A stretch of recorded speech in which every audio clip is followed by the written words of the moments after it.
Okay, I give you 3 minutes at most. Confidence level of 88%. Find the critical value. 3 minutes.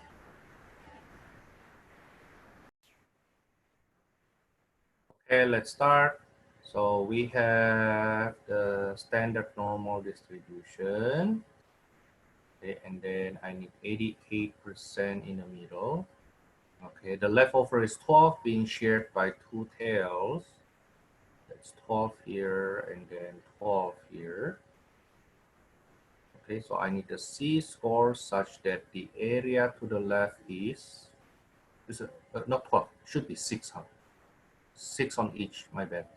12 remaining divided by 2, 6% each. So the area to the left is 94%. So Z critical equals to inverse norm 0.94 or 0.94, that's right.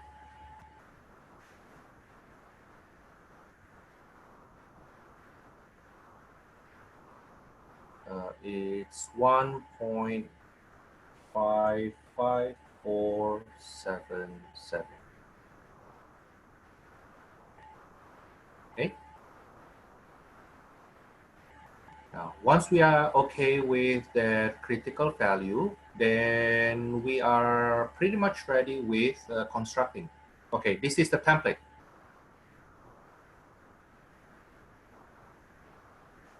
This is the template. When we construct confidence interval for mu, to construct confidence interval for population mean with sigma known.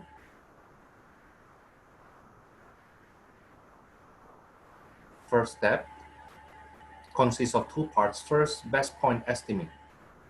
Best point estimate.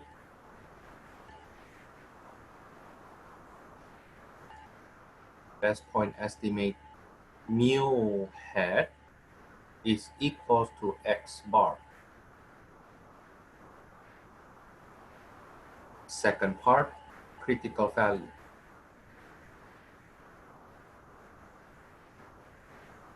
In this case, Z critical. So in the first step, you need to show me these two numbers. And I need you to give me this 1, 2, 3. So the second step is margin of error.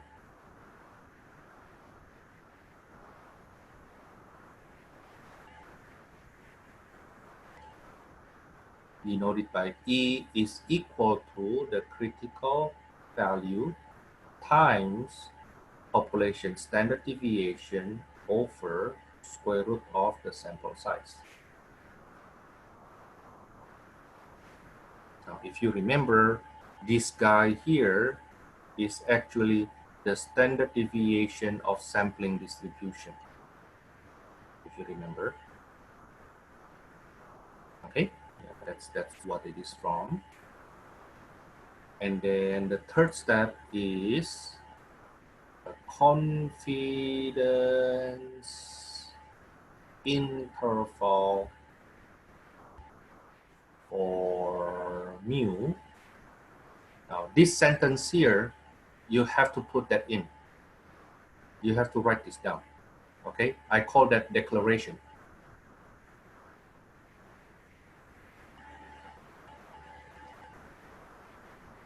Now, the confidence interval for mu is x bar minus E less than mu less than x bar plus E.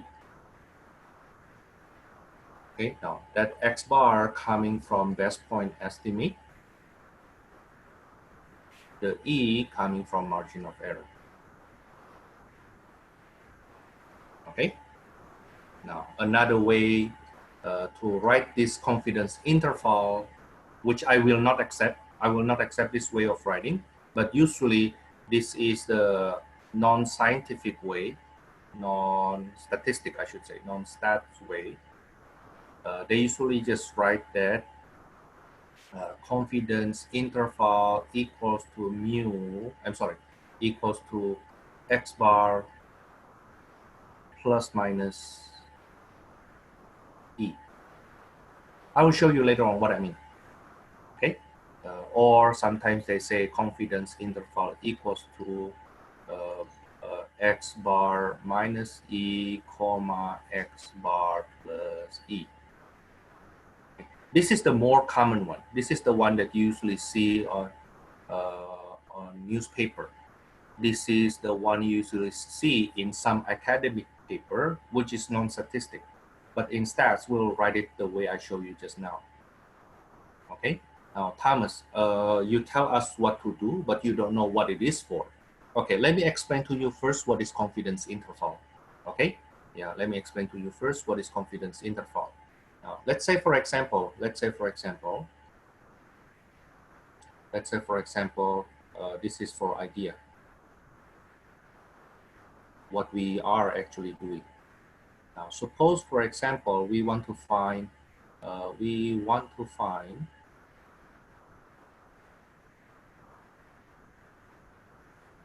average height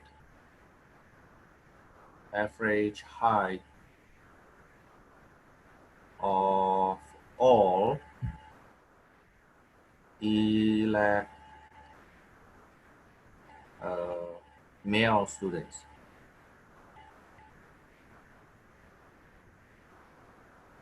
Okay, of course, male and female have tend to be quite significant difference in height. So if we want, you can do the male females and then the female, male students and then female students. Okay. Okay. Let's say that I want to find the average height of all ELAC male students.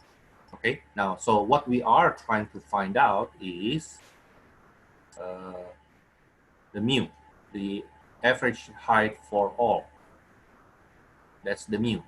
Is right? Okay. Now, of course, it is very difficult for us to find all male students and try to find the height. Okay. Like you basically need to tell all male students you can find at ELAC and tell them to stop and you measure the height. Okay. I don't think everybody is willing to do that. I mean, most people, I believe, don't mind, right? But some people, when you see them, hey, can I measure you? It's like, hey, you know what? I need to go to my class. Okay, and then they just left you. Okay, so it's kind of, it will be hard for us to measure every male's height. In fact, find all males at ELAC is already hard, not to say that we need to measure their height, right? Okay, so this plan is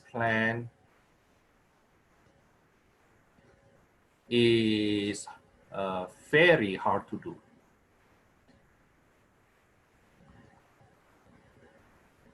Okay, so we change our plan a little bit. Let's just estimate.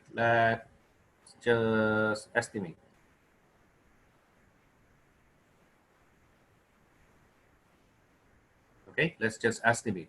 And then, because we will just estimate, then let's do sampling.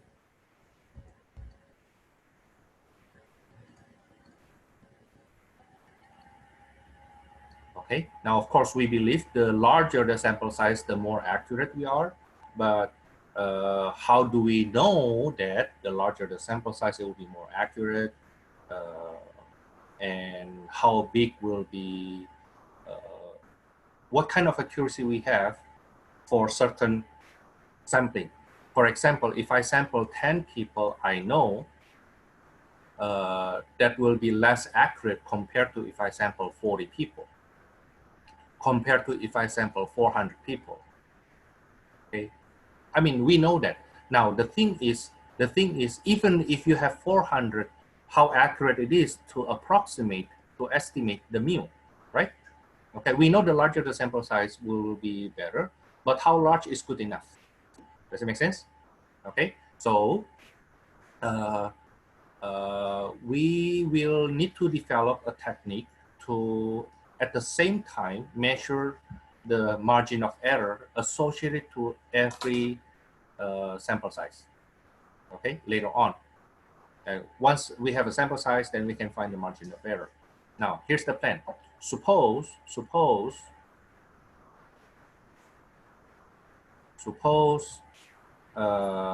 I sample 10 males and the average height is 5 feet, let's say 7 inches. Okay, let's say 10 ELAC males, I get that one. Okay, it compared to somebody else who's actually measure the height of sample of 40 males, and that person get 5'8". Now, which one you think will be more accurate?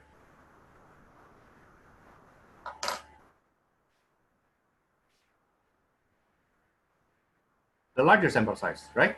Okay, the 41, the 40 sample size 40 will be more accurate. Okay, and then how about if somebody actually say, you know what, I will measure the height of 400 ELAC male students. I have a lot of time, you know, because for example, I'm still single, you know, and I get 8.3 inches. Which one is more accurate? Of course, with the 400 students one, right? Okay, yeah, of course, yeah. But at the same time, suppose then we ask the person who give us this assignment, what is this information for? You know, what is this information for? And then that person say, oh, I just want to know if our students actually more than 5'5". Imagine if you try to be so accurate already. So you spend so much time to interview 400 people, and the difference between the average of that 400 people and 40 people is only 0.3 inches. And somebody say later on tell you, oh, you know what? The reason I asked you that question because I want to know if we can say our students on average is more than 5'5". It's just like, why don't you tell me earlier, damn it? Right? If you just want to know, then I will tell you to do it yourself, right? Okay. Imagine if I give you this assignment, you have to do it, right? And then later on, for what? Well, I just want to know if you know how to do it. Yeah, I mean, right? So it depends on the purpose also. If I say that, oh, the reason is I want to give scholarship to every student, if the average height is more than 5'7", then we need to be more accurate, right? But if the requirement is more than 5'5", you know what? 40 people should be good enough. Okay, after all, you make it 400, trust me, it won't change that much, right? Okay, yeah. So it's the same to say this, like Thomas, in your class, you only give 4 tests. Okay, do you think that would be good enough to measure the student's ability in statistics? Okay, of course, that's a question for me, not a question for you. That's a question for me. Now, of course, it depends on how I write my test also. Okay, but one of the goals that I have is, can I actually tell what's your average in this class supposed to be? Should you get an A, a B, a C, or a D, or an F from only 4 tests and 1 final and some quizzes? Okay, so then somebody may say, oh, Thomas, why don't you give, like, let's say 10 tests? Yeah, I can give 10 tests, but if the result is not much different from if I give you 4 tests, what's the point of giving you 10 tests? Right? Okay, to know, there's only certain number of quote unquote testing or trials that we can do to come up to a conclusion. We cannot spend the rest of our life doing trials and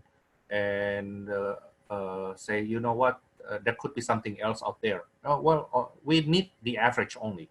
Okay, so I hope through this illustration, one thing we see that you can do so much. The sample size may be super big, but you will see from statistic, even if it differ from the lower sample mean, it doesn't differ that much. Okay, and what happened is you basically waste your time to be more accurate, but the accuracy is not, we don't need to be that accurate for that kind of question. Okay, now, yes, the sample size you will see has something to do later on with the margin of error also. Okay, but from here we see, you know what, we don't need to do such a big sample size. Okay, now what is best point estimate? Best point estimate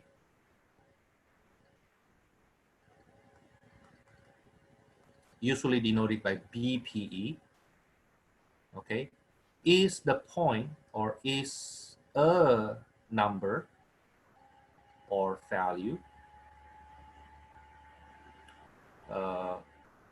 best used to estimate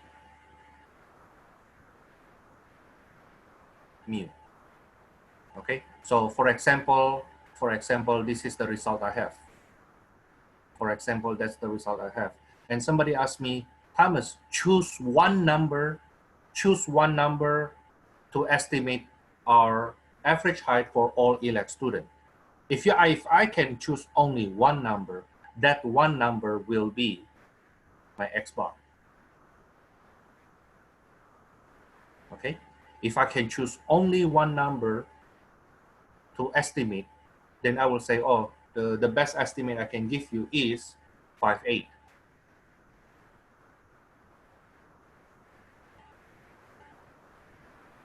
That's the best estimate I can give you. Okay. Well, but Thomas, don't you think that it very likely is wrong? Yeah, it's very likely it's wrong. But other choice will be even worse, right? Can the average actually higher? Yes, but for the same reason, the average can be lower than that, right? Then what if it is wrong? Well, very likely it is wrong, but I have no reason to choose other number. Okay, because from central limit theorem, we learn one thing. From central limit theorem, we learn something that the expected value for sample mean is an unbiased estimate for the expected value of the population, right? Okay, so we will use mu bar, we will use our mu bar, the mean of our mu bar, okay, to estimate our mu. So the idea of best point estimate is actually coming from central limit theorem. Okay, yeah, we use if mu is the best estimate for X bar, then later on we also go backward, basically like that. Okay, even though that's very likely wrong, other number will be even more likely to be wrong. Okay, now that's the what best point estimate means. If you can choose only one guy or one girl, then who will that person be?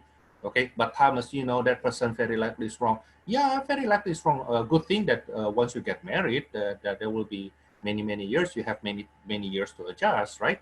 So you cannot say this person is right person, Mr. Right, Mr. Wrong, Miss Right, Miss Wrong. There's actually no such thing. Okay, there's such adjustment also should be done, right, in between. Okay, yeah, but you cannot say, you know what, I need to date every guys in the world first so that I know my best estimate. No, you don't do that. Okay. Yeah, even though that's only illustration, but more or less that's true though. Oh, by the way, by the way, that also brings us up to another story, another illustration. Okay, do you know that when we date, it's actually doing sampling? I mean, if you date one person, you date Mr. T. Okay, if you date Mr. T, you're actually doing sampling. Okay, of course, I do not recommend you to date somebody in less than 30 days. At least you need central limit theorem to work, right? Now consider this half joking, okay? Yeah, okay. Why we need to date somebody more than 30 days? Yeah, because at least to get central limit theorem to apply, okay? Yeah, you have a better feeling if the sample size is more than 30. Of course, I suggest you to date if possible. If you have time and you feel comfortable enough, date for at least one year, maybe 2 3 years before you get married. But you may not say, you know what if that person changed, Thomas? What if after dating that person for 4 years, which is more than 1,000 days, you have a sample size of more than 1,000, and then you say, you know what if that person changed? Yes, everybody may change, but notice that the larger your sample size, the higher confidence you will have, right? Okay, so and you cannot say, Thomas, if something can change, so I want to increase my sample size. Well, you don't date somebody for 10 years, please. Make your decision before that, okay? Unless you both of you already decide, yeah, you want to date that long before get married, okay? Or both of you decide that you will just date for the rest of your life, that's fine. But that's not the decision you make on your own, okay? And you cannot use my statistic, you know what, I only have X bar right now, the X bar is good, but who knows what's the mu, right? No, don't do that, please. Okay, don't abuse statistic. Okay, don't abuse statistic. We use statistic. Okay, but don't abuse it saying that, oh, I need 400 years dating to know you. No, no, no, no, no. Okay, now second, the thing is, even though we now have n equals to 40, yes, it is true that the actual average mu may be more than 5.8, maybe more than that, maybe less than that. But the thing is, you will, as we see in central limit theorem, the standard deviation of x bar is equals to standard deviation of x over square root of n. In other words, the standard error, the standard deviation of sampling distribution, is actually decreasing as sample size increasing. Okay, so if you compare, for example, later on, okay, if you compare, suppose with the given standard deviation, then we are 90% sure that the interval will be between, I just make up numbers, let's say between 5.7 to 5.9. We are 90% confidence that it will be this in this interval. Okay, now increasing that to 400, if you increase the sample size to 400, believe it or not, then the interval will get smaller only by 1/3,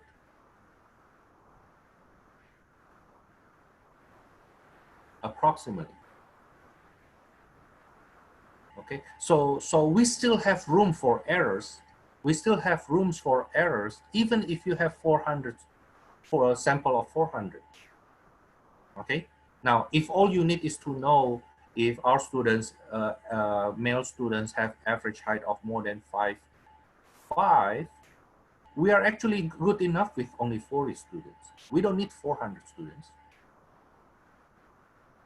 Okay, so the reason that we don't need to sample that big, well, depends on your need, of course, but knowing that the standard deviation will decrease, you see here, right? You divide by square root of n. The standard deviation will decrease as we increase the sample size. Okay, then you will see that at some point, however big your sample size, you are accurate enough already. Okay. Now that's the basic idea. Now let's actually put this in practice. Once you get the foundation and the structure, the template, you need to memorize this. Actually, not really memorizing, at least because when you do your quiz or your test, I assume some of you will be opening the book, and actually I don't care. If you want to open the notes, fine, do it. Okay, just don't cheat from each other. Okay, just do it if you need to. In fact, for test 3, I allow you to do that. Okay, so you need to do it in using this template. Okay, now I will start the procedure. Suppose, for example, I pick question from the book. so that you know what I'm doing. Suppose, for example, number 10 on page 346. Oh, no, I cannot use that one. I'm sorry, number 14. I look at the wrong one. Number 14. Number 14, speeds of driver ticketed in a 55 miles per hour zone. The confidence level, 95%. And then the sample size is 90. And then the sample mean is 66.2 miles per hour. Actually, by the way, if at times I actually condense this into x bar 90. Okay, so the sample mean of size 90 is 66.2 miles per hour. Okay, but in your test later on, you will see, if not all, most of them will be word problems. Now, suppose we have this situation here, and then the population standard deviation is known to be 3.4 miles per hour.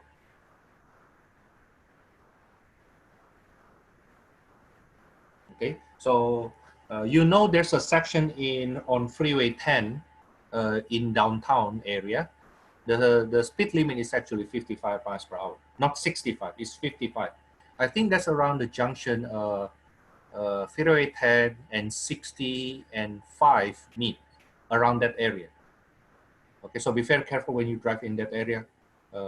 Even on Freeway 5 in that region and Freeway 10, the speed limit is actually 55, not 65. Okay, but in California, of course, we think this way. You know what? If you go, if you drive 56 on 55 miles per hour, the police will not ticket you. Legally, they can. Okay, I heard that if we are in Tucson, the police actually ticket you. Okay, but yeah, it's LA. You know, there's an exception for everything, right? Okay. Now the thing is, yes, the speed limit is 55. Okay. But we believe they will not ticket you if your speed is just a little bit above 55, right? I don't advocate for this though, okay? Even though I have to be honest, I myself drive 70 in that area at times. Now, but then if I want to find out, okay, then if 56 is the limit, is the speed that the police will not stop you, okay, then at what number will they start? Ticketing you? Okay, then somebody, you know what? Let me go to freeway. I don't suggest you to do that. Let me go to freeway and then use the speed gun, measure whoever get a ticket. Okay, whoever get the ticket, what was their speed that cost them getting the ticket? And we found out, oh yeah, of 90, the sample of 90, the average speed was 66.2. Now the average is 66.2, doesn't mean that everybody have 66.2. Some people may be 70, some people may be 80, some crazy people may be driving 90 at 55, but it is possible one or two of them actually driving 56 and still get a ticket. Okay, so we don't know the detail, we just know that the average is 66.2. Okay, now then, let's do this computation then. Step 1, best point estimate. The best point estimate is X bar, which is 66.2. If I can choose only one number to estimate, that will be the sample mean. Second, critical value, C critical. It's 95% in the middle, right? The area of the tail, each tail will be 2.5%. Okay, so the area to the left of that critical number will be 97.5%. So C critical will be inverse norm 0.975, which I believe is 1.9.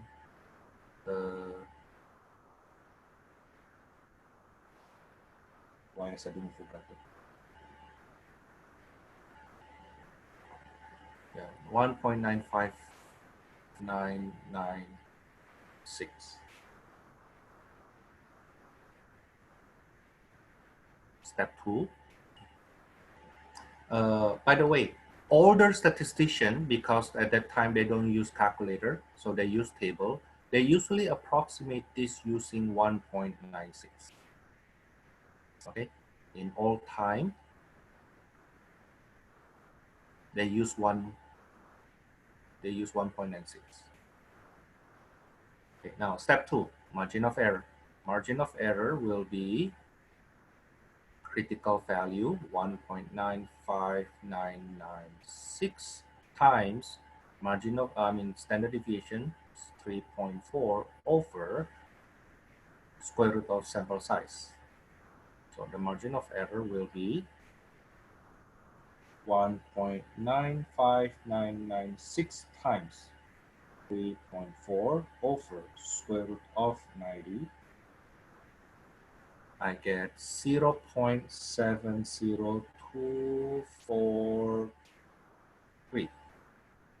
That's the margin of error.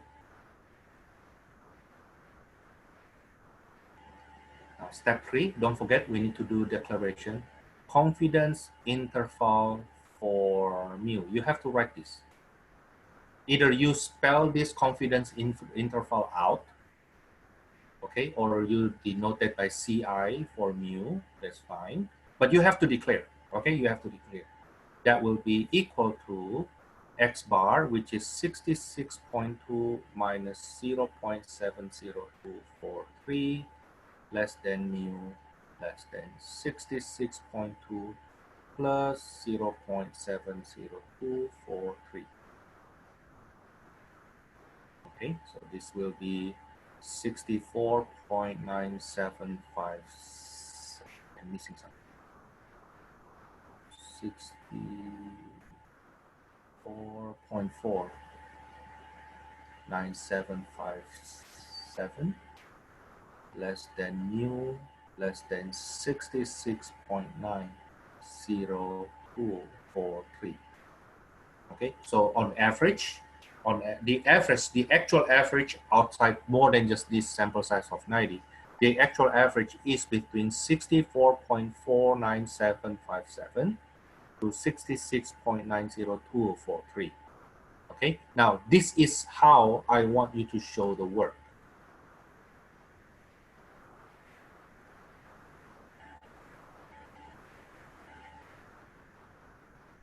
This is how you show the work.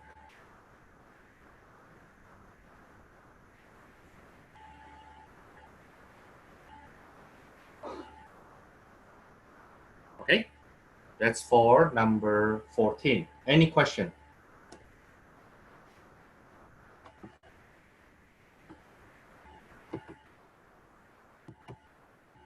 No question. Okay, good. I don't know if you actually pay attention or not, or you get it or not, but no question, I go on. Okay, let's try to do problem number 28. Word problems. Number 28. Let me ask you to read it first. I tried to quote that on the note, but give me a second. Yeah, but you read it first.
Okay, number 28. When people smoke, the nicotine they absorb is converted to cotinine, which can be measured.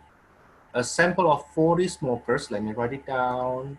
That's a sample of 40 smokers, has a mean cotinine level of 172.5. So that will be our X bar. Okay. Assuming that the sigma is known to be 119.5,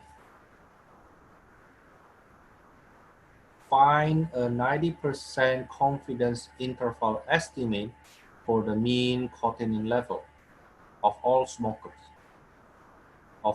So we know that's the mu. Okay, so confidence level is 90%. Okay, now ignore the last part for now. Ignore that for now.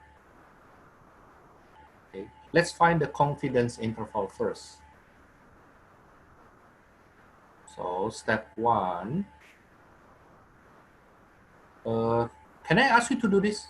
Let me give you like 3 or 4 minutes just to have a good feeling of this. Okay, let me give you 3 or 4 minutes. Okay, let me start. Best point estimate will be X bar equals to 172.5. Critical value will be C critical equals to inverse norm of, I believe that's 0.95, right? Okay, and which will be, it should be 1.64485. Let me check.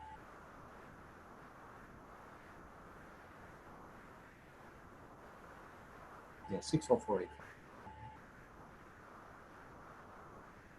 Then second, the margin of error will be 1.64485 times 119.5 over square root of 40.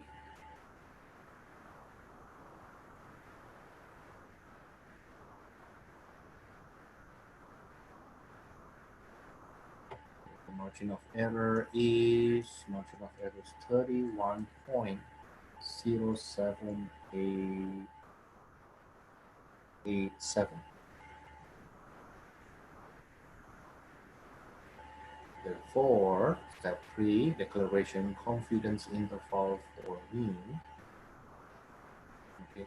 The mean cotinine level of all smokers will be between 172.5 minus 31.07887 less than mu less than 172.5 plus 31.07887.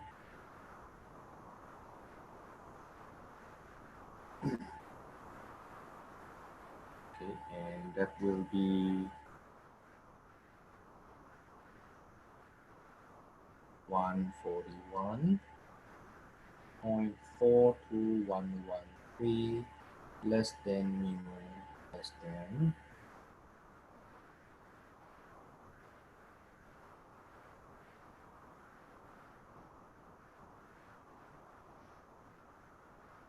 203.57887.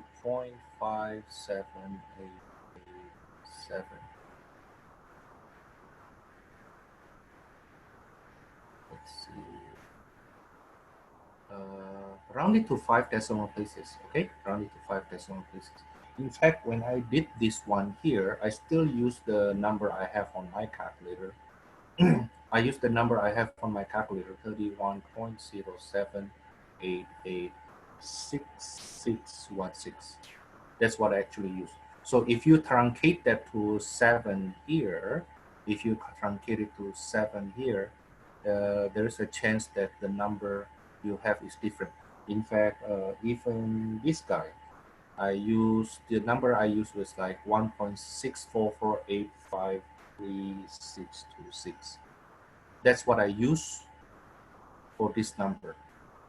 Okay, but if you truncate it to 5 decimal places, you are fine. Don't worry. But before you've done with your computation, never round it to 5 decimal places. Never round it to anything less than 5 decimal places. Even if you need to round it in the middle of your computation, round it to 5 decimal places. Okay, don't round it to less. Don't round it to less. The best one is actually do not round until the last step, until your final answer. That's the best one. Okay, now that's for this question. I hope you all get the similar result. Okay, I hope you get the similar result. Yeah, we have our friends get, our friend get 141.47322 203.52678. That's too far. That's too far. That's too far. Yeah, that's too far. I think it has something to do with the margin of error you get. Check your margin of error again. I don't think this is the answer that I can accept. Okay, that's way too far. If your answer is, let's say, out of just, if you wonder how I do my grading, if your final answer ends with 2 here or 4 here or 6 here or 8 here, I tend to be okay. I tend to be okay later, because it is possible. I still need to check though. Is it because of you do round to 5 decimal places here? Okay, but usually if you make mistake here, like far off here, usually because of the rounding that you make here is already very off, or you make miscomputation. Okay, unless I myself make that mistake, but I don't think so. I think I'm fine. Yeah. Okay, do you need another example for this?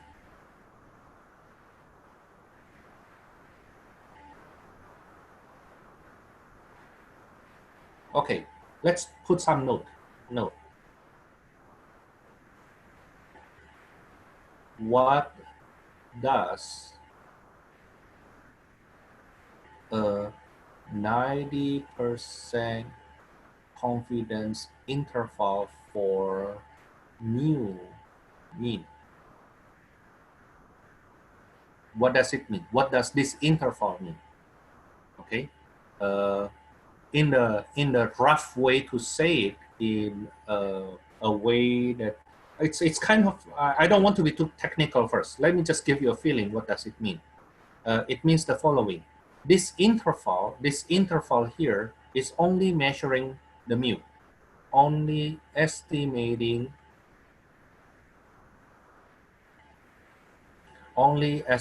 the population mean. Okay, so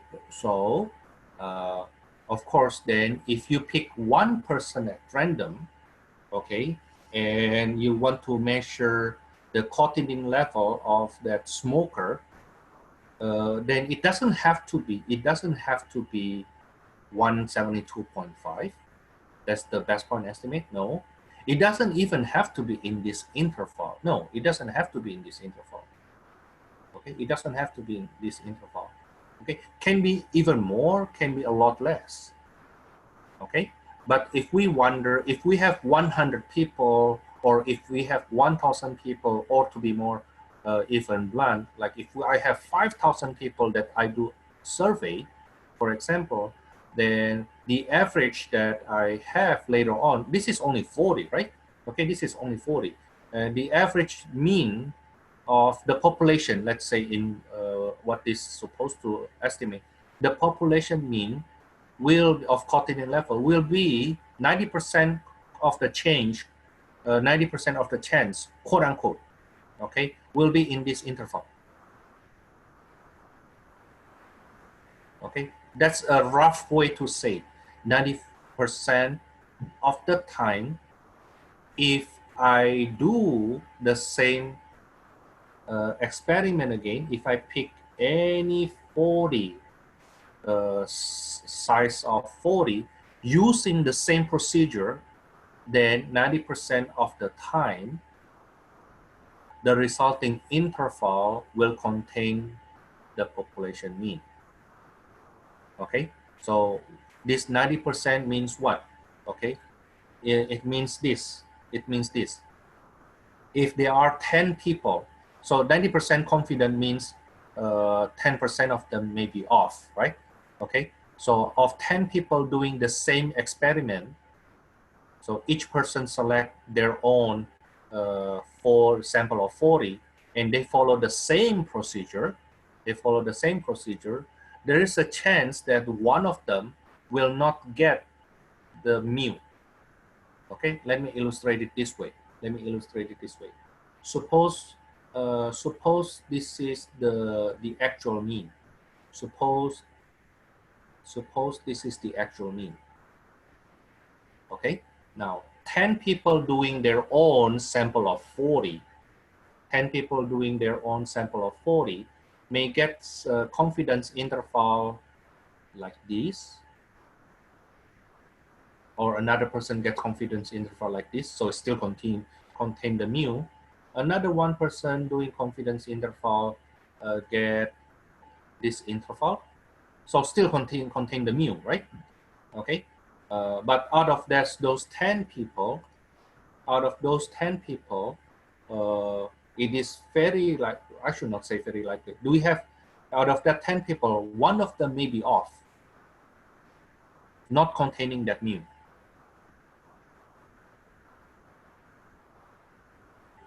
Okay, so the confidence is actually not on the number.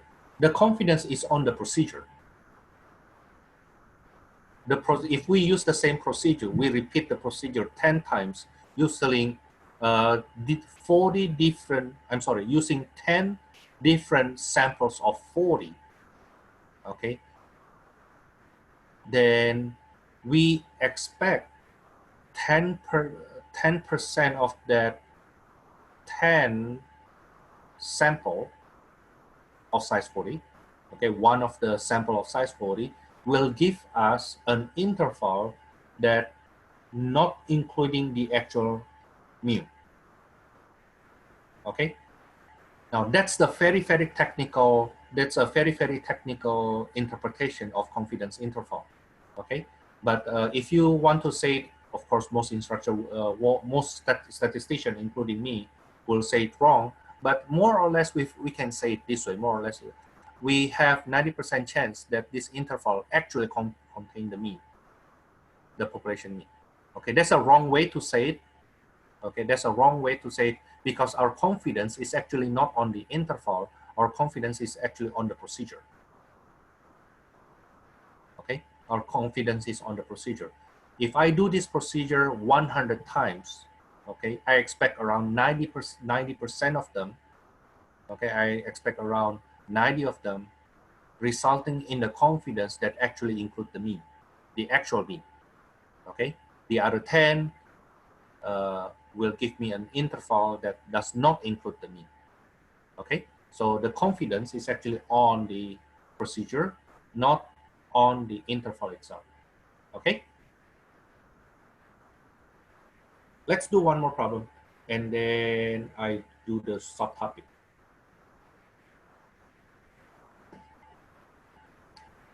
One more problem. Let's say I pick number 26.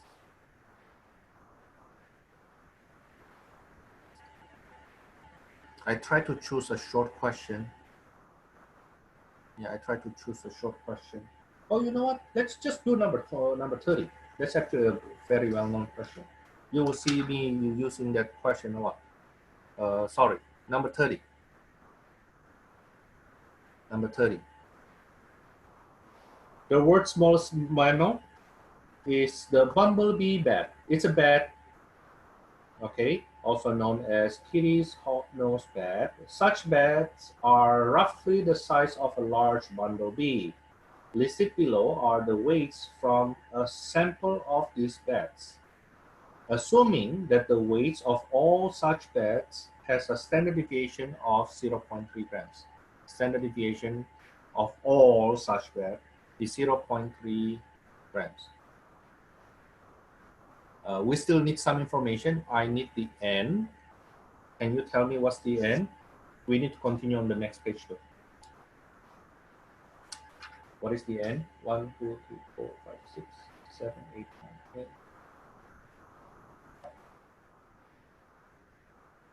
So 15. Now, how about X bar? I give you 2 minutes to compute this. Maybe, yeah, 2 minutes. You use all the data there, you add them, and then divide by 15. You need to find the sum of X. Use your calculator now. You do it, I do it. 1.7 plus 1.6 plus 1.5 plus 2, and so on and so forth.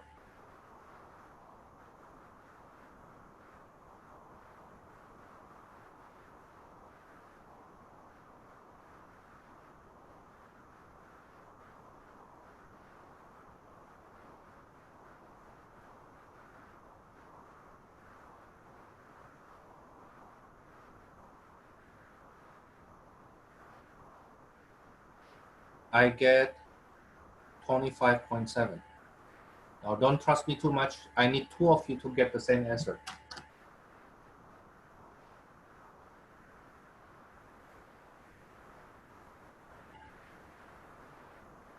Can I also post the question? Okay. So the thing is, I need to play with the pictures. Give me a second.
Okay, that's the question on one page. Let me grab the question, the continuation on the next page.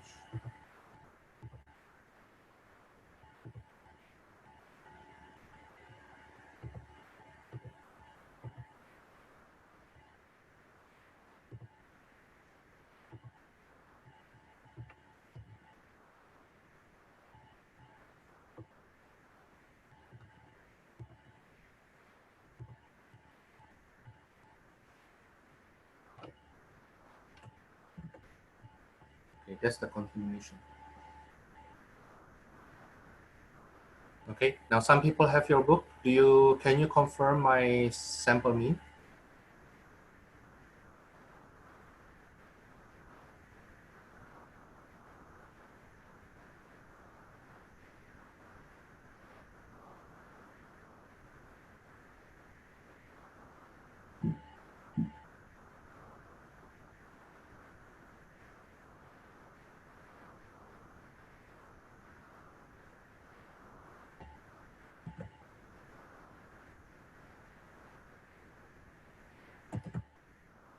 And anybody can confirm my sample mean.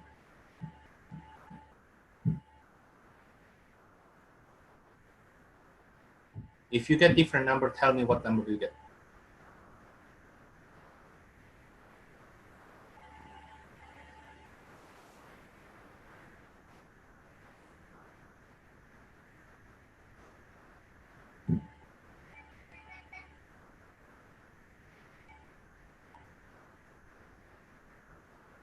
Okay, I assume that's correct. So step 1, best point estimate. Oh, I'm missing something there. The confidence level, 95%. So the best point estimate will be X bar equals to 25.7. Okay, and then the critical value C critical equals to, let me give you 3 minutes to continue from here.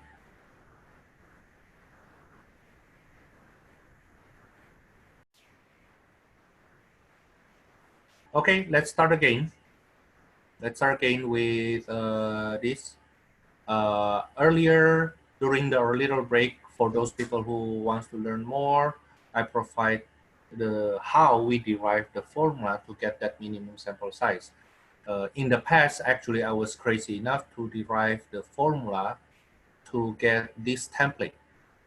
How then, from our central limit theorem, we learn, well, what we learn in central limit theorem now, then we reverse that and get the procedure to find confidence interval.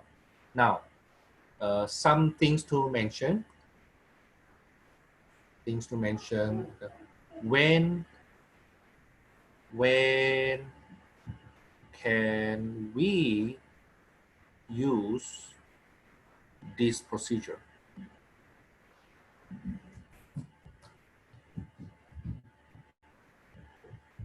Okay, well, first, when the sigma is known.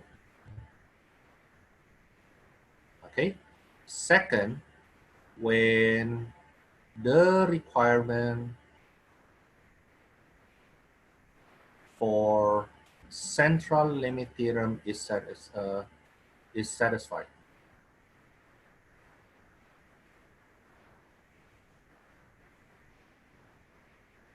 That is, first, either the underlying population is normally distributed, or if the sample size is greater than 30. Okay, remember, this is the requirement for the first central limit theorem, and this is the requirement for the second central limit theorem. Okay, there are two parts, right? The first part, if the underlying population is already normal, or if the underlying population is unknown to be normal, yet the sample size is more than at least 30. Okay, the larger the better though. If we know that the underlying population is not normal, then your sample size should be at least 30. Our textbook used the requirement that the sample size is more than 30. Now, 30 is good enough. The larger the better though. Okay, yeah, the larger the better. Now, in our questions earlier, one of the questions we have earlier, number 28, we have parts that ask this: what aspect of this problem is not realistic? What aspect of this problem is not realistic? This part. They ask for the mu, but they know the sigma.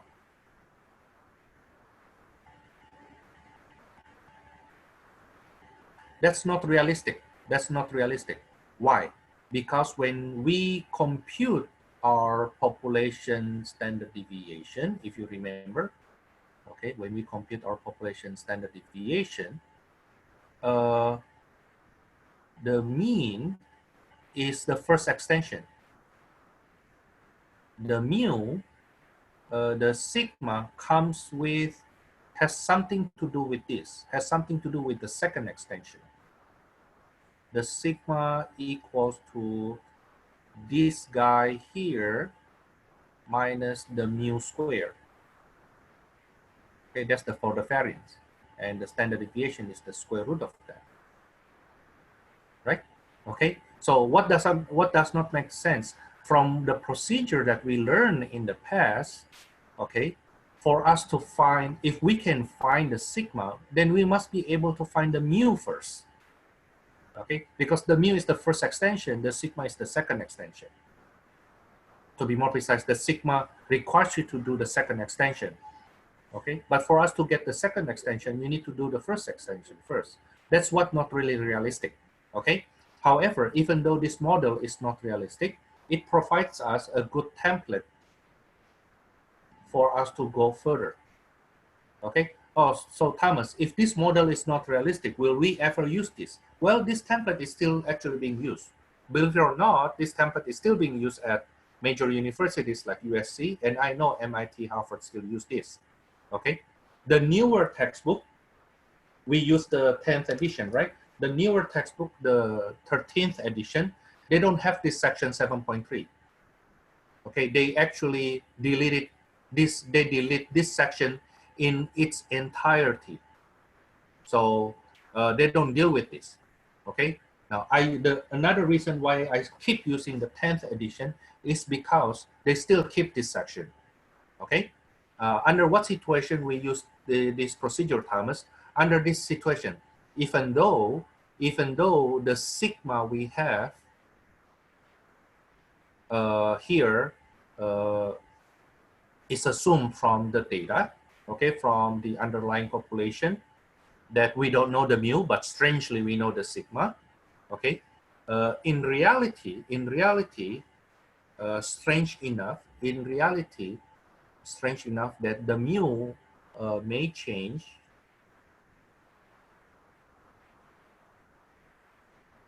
but the sigma change a little bit, may change a lot, but the sigma may change just a very little bit.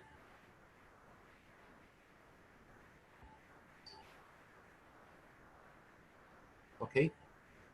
What I'm trying to say is that, let me use an example. If you compare the height between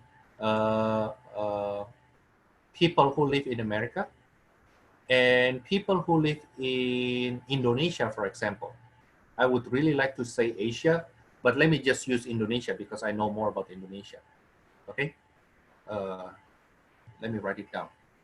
Let me write it down here. The average height of people living in America. Now, people living in America is not only white. No, I'm not referring to only white. I'm referring to people living in America, including you and me. Okay? Okay. Average height of people living in America tends to be more than average height of people living in Asia.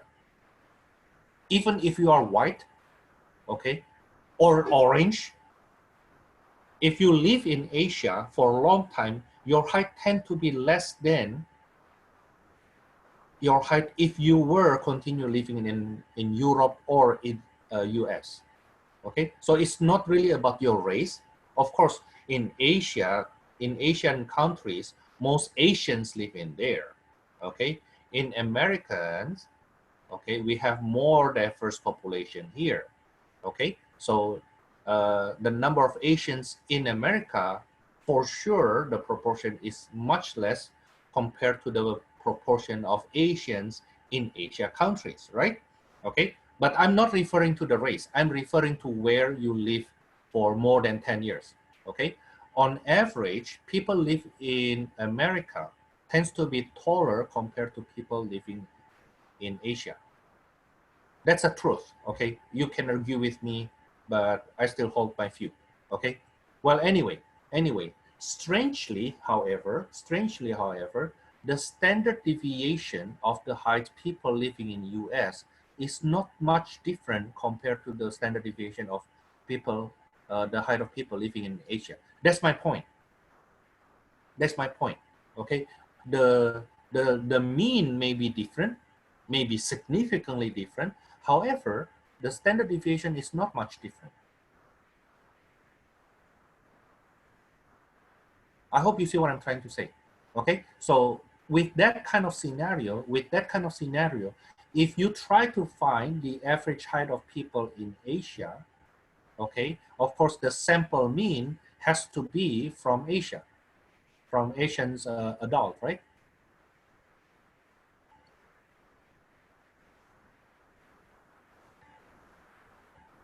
Okay, but the standard deviation you may use standard deviation from American. You see what I mean? Okay, people live in US. Why? Because standard deviation tends to be more uniform. Uh, this statement is not totally correct, but we tend to be able to use standard deviation from the same type if you are trying to get the height of adults in America and adults in living in Asia, the standard deviations tend to be very, very close. Okay. Another one is that we believe, you ask yourself about this, think about this, if this is true. Okay, I somehow think this is true. Okay, I somehow think this is true. The average height of people now in America tend to be tend to be taller compared to the average height of people 100 years ago. Okay, yeah, that's what I believe. Okay, but that may be wrong. Okay, that may be wrong.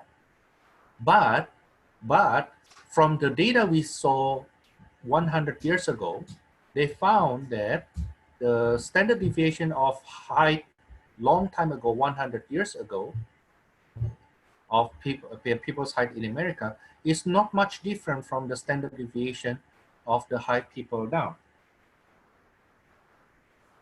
Okay, so if you want to estimate the average height of people now, even though we don't have the standard deviation, okay, we can assume that it's the same to what we have already from the past, even though in my opinion 100 years ago is kind of like a leap of faith to assume they're the same. But if you have the data from 10 years ago, go use it now. Okay, you can use it from now, uh, at least for the preliminary uh, research. Okay, you can assume that they are the same first. Okay, yeah. If you have the one from 5 years ago, then use the more recent one, of course, just in case. But you will see that the standard deviation from 10 years ago compared to standard deviation from 5 years ago will not be that much different. Okay, will not be that much different. Now, that's what I want to say about the weakness of this method. So under what situation we use this method, Thomas? Under the situation that the sigma is unknown, and according to our textbook, according to a lot of researcher, a lot of statisticians who write the book recently, they say it's not realistic. That's why they cross this section out. They delete it. Okay, even though in my opinion, the main reason they delete this section is so that teachers can skip this section and just move on, cover other sections. Okay, with the way I see, no, I want you to give you a good foundation, because if you take statistic in future, especially if you are in psychology class or math class, and you need to take more stats, actually not only psychology, social science also, you need to still take more stats class. Okay, now at that time, then you need to go back to this template. Okay, now let's go on to 7.4.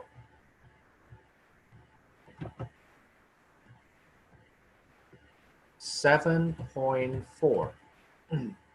Now 7.4 is a section where we construct confidence interval for mu, but the sigma is unknown.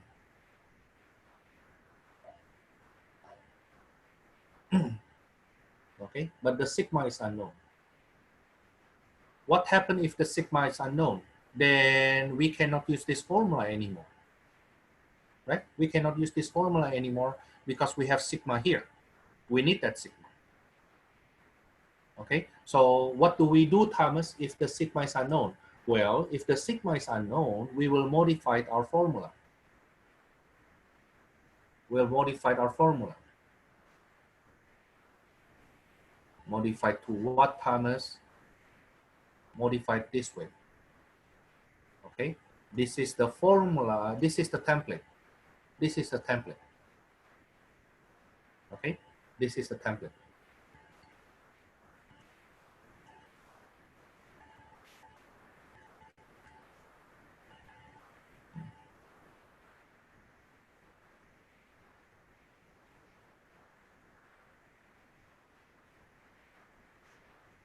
So what happened if, what if sigma is unknown? What if the population standard deviation is unknown?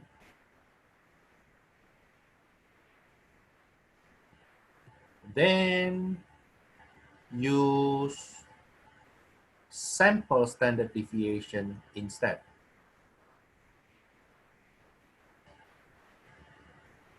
Okay, this is sample standard deviation.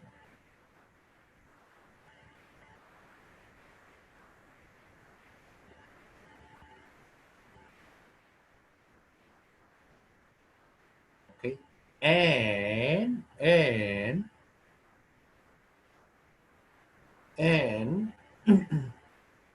use T critical instead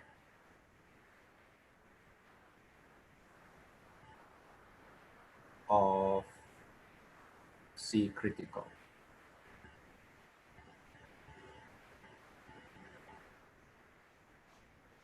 Okay, now then how to find T critical? Now T critical, that's the critical value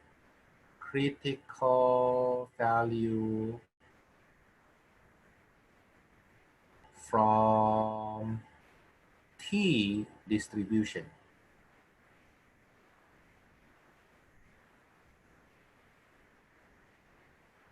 Okay, now T distribution looks very, very similar to normal distribution. Very, very similar, such that when I sketch the graph, it'll just look like normal distribution.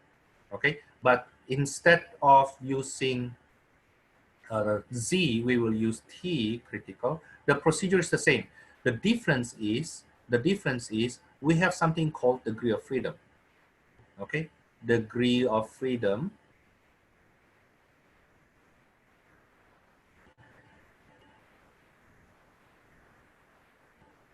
is always denoted by df, is always n minus 1 in our class.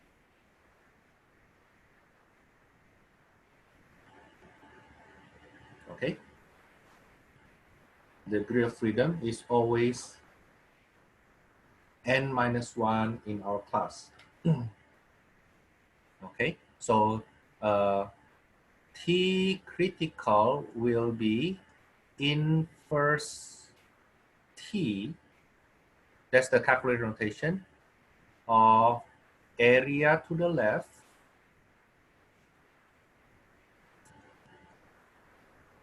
and then degree of freedom. Okay, now area to the left is the same to what we did before. I will show you how to use calculator later on. Let's do an example first. This example to find is T critical. Suppose the confidence level is 95%, and then the sample size is 20. Okay, so what is the area to the left of that critical number, T critical? This will be 95% plus half of 5%, right? 2.5 here. Okay, so the area to the left of that critical number, the area to the left of this critical number will be 97.5%. So the T critical will be inf T 0.97519. Okay, that 19 comes from the sample size minus 1.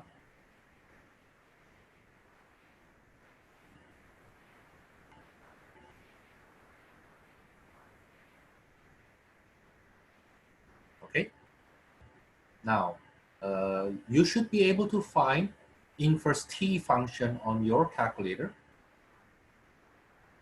Okay, I hope you use TI-84. If you use TI-83, then I will have hard time. Okay, now let's see our calculator. I use TI-84 emulator. One of our friend actually have a TI-84 emulator. Basically, kind of like the software they use on TI-84. Okay, they modified that such that it shows like calculator, like the one you see here. Okay, I showed you this last time. Now, how to find that inverse T, blah, blah, blah. The position will be in the same group with inverse norm. You see? This is inverse norm. Right below that, you have inverse T. Okay, so inverse T. Now, what is the area to the left? 0.975. Degree of freedom, 19. Enter, enter. Now, you see that notation? Now, this is the notation you need to write on your test or your quiz, whatever that is. Okay, and then I enter. It takes some time though. 2.09302. 2.09302.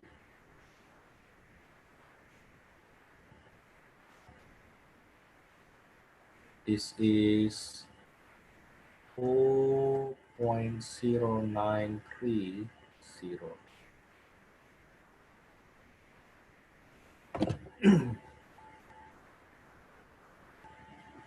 Okay, now then what will change in that template? Going back to this template, what will change in this template? The part that will change will be,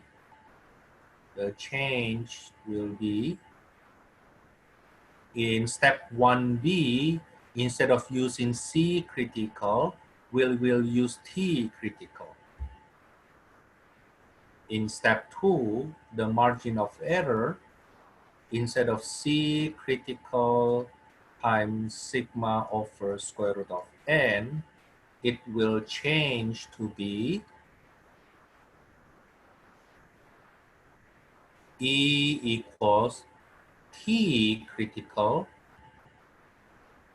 times sample standard deviation over square root of n.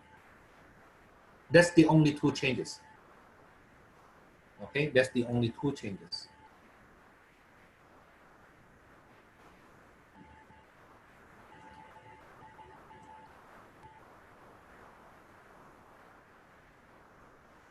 So we are now ready to apply. We are now ready to apply this idea. Suppose we take a look on problem number, let's say we do problem number 18 on page 360. Now, if you have your book, please take a look yourself. If you don't, then you need to wait for me.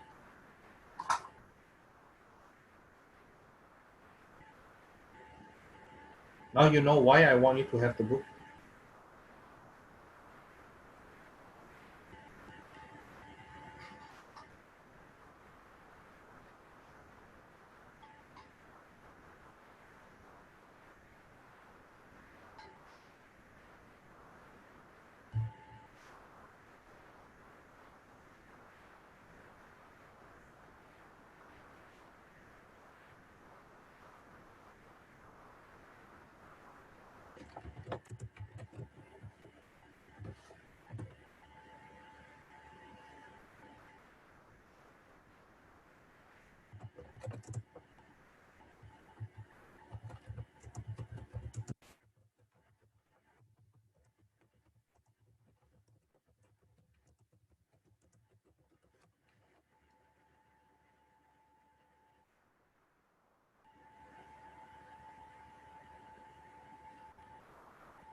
Okay, this is number 18 on page 360. The mean body temperature, the data set at the back of the book includes 106 body temperatures, so that's our N, and is 106, for which the mean X bar is 98.2 degree Fahrenheit. And the sample standard deviation, of course, this sample standard deviation is from this 106. Okay, the sample standard deviation is 0.62 degree Fahrenheit. Now, use the sample statistic. Use the sample statistic. Construct a 99% confidence interval estimate for the mean body temperature of all healthy humans.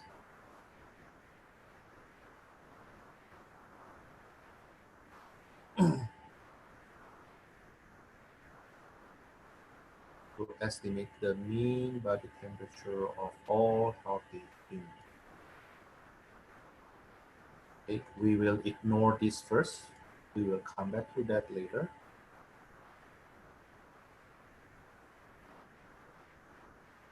Okay, now step 1, best point estimate. X bar equals to 98.2. Critical value. T critical will be, well, we need 99%. So the remaining area 1% is being shared by two tails. Therefore, the area to the left of the critical value we need is 99.5%.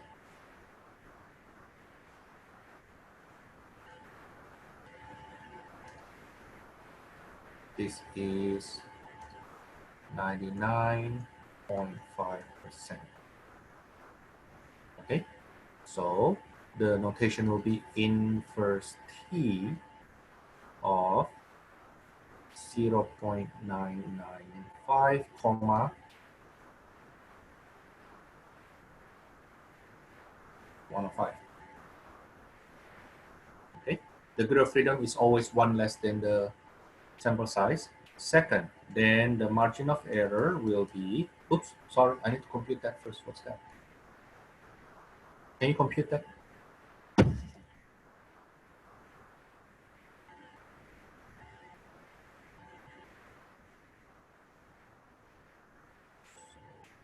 I use my emulator.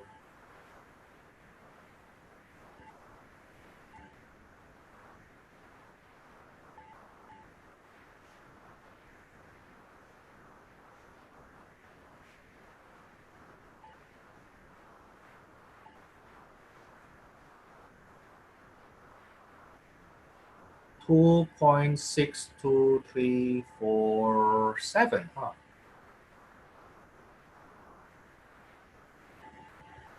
So 2.62347 is 65 actually. It's 65.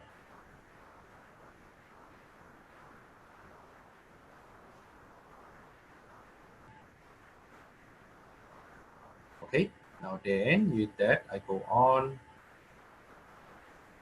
margin of error, therefore 2.62347 times standard deviation 0.62 over square root of the sample size 106. That margin of error will be 2.62347 times 0.62 divided by square root of 106. I get 0.15798.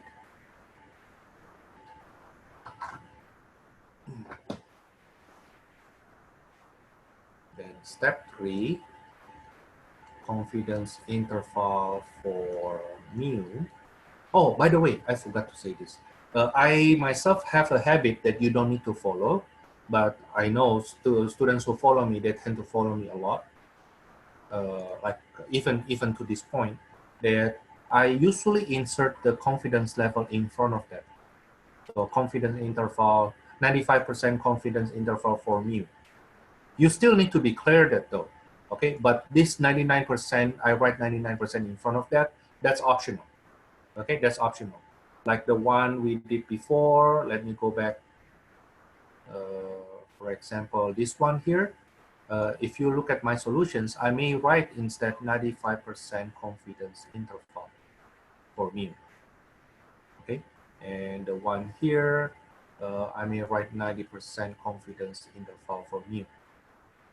Okay, now the 90% writing this is optional. You have to declare that by saying confidence interval for mu, but you don't need to write the percentage, the level. Okay, however, I tend to do that. Now the reason is most statistician, I'm not talking about stat teacher. No, I'm not talking about stat teacher. I'm talking about statistician, people who actually practice statistics. They write statistical report. They write it this way. Okay, they write it this way, and I see more and more people actually write this confidence level in front of the 99%, for example, here in their declaration. I see that more and more.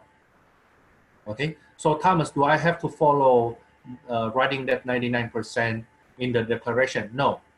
Do I need to write the confidence interval for mu? Yes. Okay, yes, you need to do that. Okay, one thing I believe, I know this is so strange, for you to get hired, to get a job later on, you don't need to be smart. I think I said this before. I don't know if I said it in this class. For you to get a job, you don't need to be smart. You just need to look smart. Okay? You don't need to know your statistic that much. Okay? You just need to look to know your statistic a lot. Okay? For somebody to date you, you don't need to be nice. You just need to look nice. What do you think? Okay. Another way to say it, for you to get to a good school, your transcript should look good.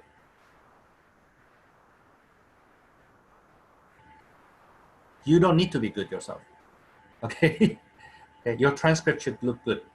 Even though I have to say, I say this to my pre-calculus students, okay, your pre-calculus may be an A, okay, but if you take it from easy teacher, very likely your Calc 1 will be bad. Okay, so even though your pre-calculus look good, okay, but your Calc 1 you cannot run away.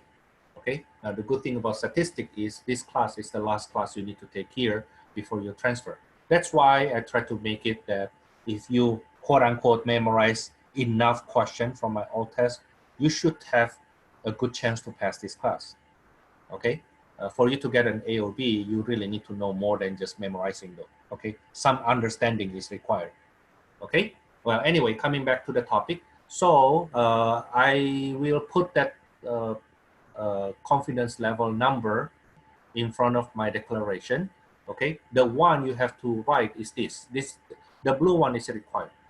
Okay, and putting that 99% is optional.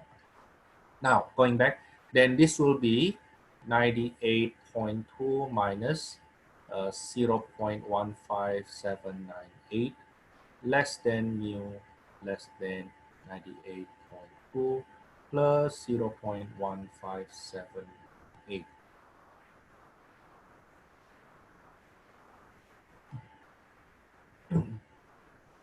Okay. You need to write this first, not the numbers right away.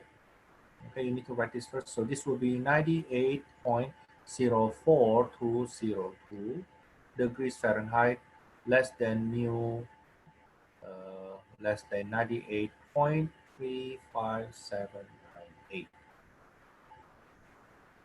Okay, that's how you show the work. Now, I will ask you to do one or maybe two questions. Okay, but let me tell you first the challenge. Oh, there's a follow-up question. Let me answer that follow-up question. Do the confidence interval limits contain 98.6? Does it contain 98.6? No, huh? The highest limit, the upper limit is 98.36, right? Not 98.6, not including 98.6. What does the sample suggest about the use of 98.6 degree Fahrenheit as the mean body temperature? And we do that. The sample suggests that's not good. Okay, why? You can use any number in this interval, 98.04 up to 98.35 or 36 Fahrenheit, but 98.6 is way too far away. And by the way, the the sample is actually quite stronger. The sample has size of 106, and notice that the margin of error becomes quite small. Okay, the margin of error is quite small. Now, when you do other problems, what are the possible challenges? Okay, let me tell you in advance what kind of problem, what kind of issue you may see in future questions. Okay, the first problem is this. The first problem is this. In this question, they tell you the sample mean. They tell you the sample mean using notation X bar. So you know that sample mean. Okay, it is possible and it's very likely in future questions, including my test, that I don't give you X bar. I will say it in words. Of 106 body temperatures, we get the mean of, I don't even say sample. I just say from a sample of 106 body temperatures, we get the mean of 98.2 and standard deviation of 0.62. Okay, so your issue is this. Your issue later on, you need to know what is the number. If I give you these numbers, if I give you this number, can you tell that's your X bar? Okay, and even harder, if I give you this standard deviation here, can you tell from the wording that that's actually sample standard deviation and not population standard deviation? Okay, that's the main issue that I encounter from students plenty of time. Well, anyway, 7.4 will not be in your test. 7.4, it will not be in your test, test 3. It will be in your test 4. Okay, so only population standard deviation you will encounter in your test 3. Okay. Oh, so we don't need to use T in test 3? No, you will not use T 7.4 here in your test 3. It will be in your test 4. Remember I said for at the beginning of the class earlier? Okay. Yeah. Oh, so, yeah, but 7.4 is going to be on our next quiz, right? Yes, in the next quiz. But you don't worry about the quiz more than the test, right? Oh, by the way, I don't think I will give you the quiz until next week. So next week I give you a quiz, but that quiz will be for the week after that. I want you to focus on your test 3 this week. Are you okay? For sure. Thank you. Okay. Yeah, because for most of you, I want you to do very, very well in your test 3, including those people that is quote unquote very close to below passing average. You know, I need you to focus on your test 3. Okay. Yeah. If you wonder, Thomas, should I drop the class or not? Okay. For some of you, I can make my decision already, but to have a better decision, including for me, I rather see your test 3 first. Okay. Now let's do another problem. Actually, I think I will do partial problem. Okay. Oh yeah, I said earlier that they may give you the wording. Okay, but sometimes if you are not so lucky, they give you a data instead. So for example, if you take a look on number 24, in number 24, it gets cut off again. Number 24, it's actually the same question with last time. You see that we have that question, number 24, take a look on 7.4. We actually have that question, we did that question earlier. Okay, but this time, they don't give us the population standard deviation.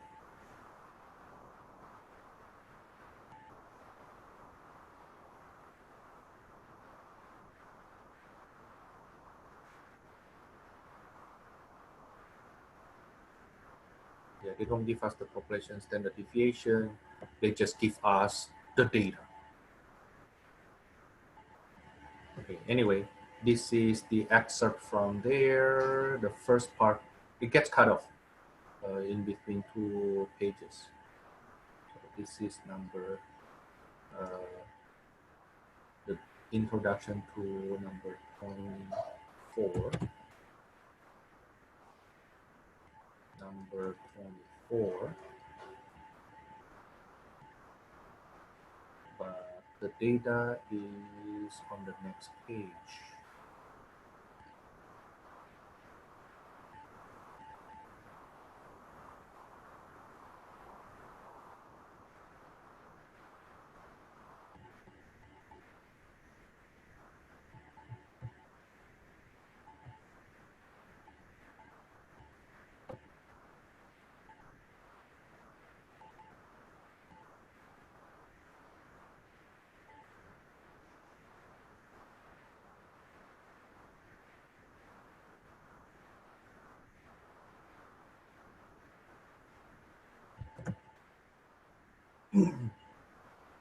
Okay, that's the data.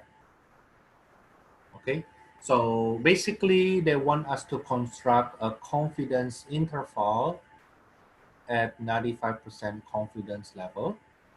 Okay, and oops, hold on. Do I code it right?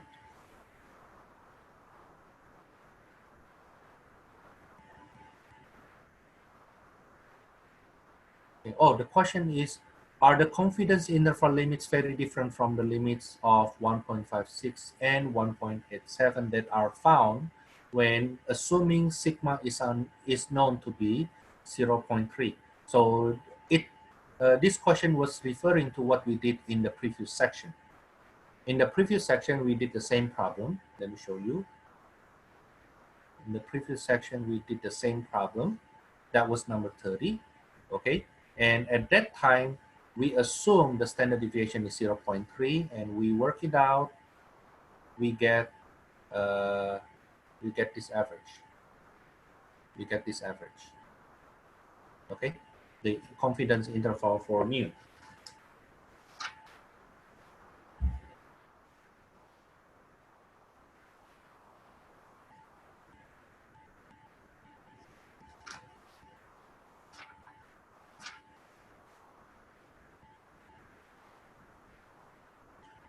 You know what? I did something terribly wrong in 7.3. Go back, go back, go back, go back, go back, go back, go back, go back, go back, go back. Go back to my 7.3. I just realized I make a super big mistake. Good thing I checked. Good thing I checked. Okay.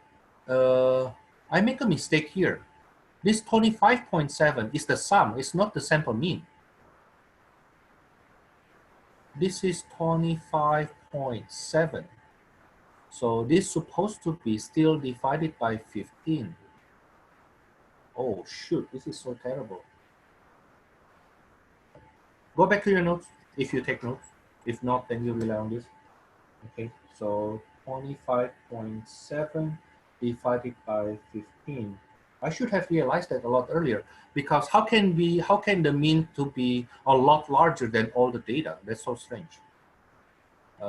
This is 1.71333 divided by 15. Did any of you give me that kind of number earlier? Oh yeah.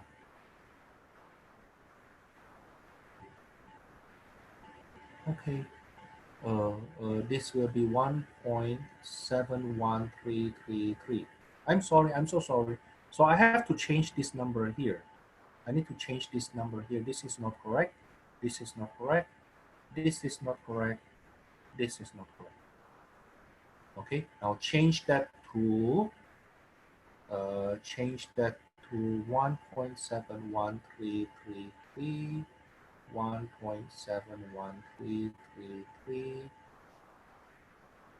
minus 0.1582, that will be 1.56151.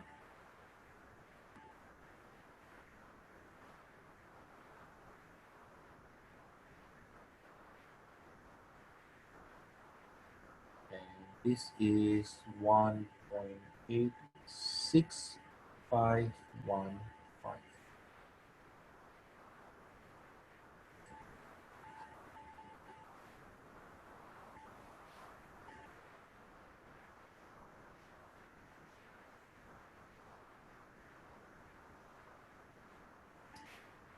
Okay, so when our textbook refer to that question, it was referring to this 1.56 and 1.87. Okay, 1.56. It was referring to this 1.56 and 1.87. They rounded to 2 decimal places. With me, 5 decimal places. Okay, that's when we assume the sigma to be 0.3. Okay, now suppose we don't know the sigma, we just have the data, we only use this data. Then we need to find our x bar. Actually, we have our x bar already, right, from the previous data. That, as I know, this is the same data as before. So the n is 15, the sigma x is 25.7, right? Yeah, 25.7. That's how we get our x bar to be 1.73333. 1.71333. But we still need our sample standard deviation though. Now, the formula for sample standard deviation is n times the sum of x squared minus the sum of x being squared over n times n minus 1.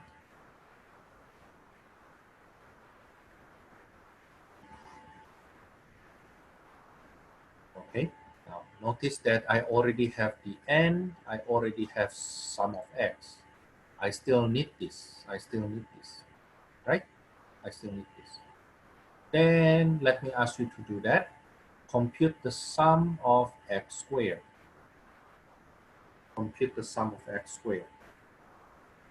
Now, the sum of x squared, when you type in your calculator, is actually 1.7 squared plus 1.6 squared plus 1.5 squared plus 2 squared, all the way to the last one, 1.6 squared. Okay, let me give you 2 minutes to compute this. You do it, I do it.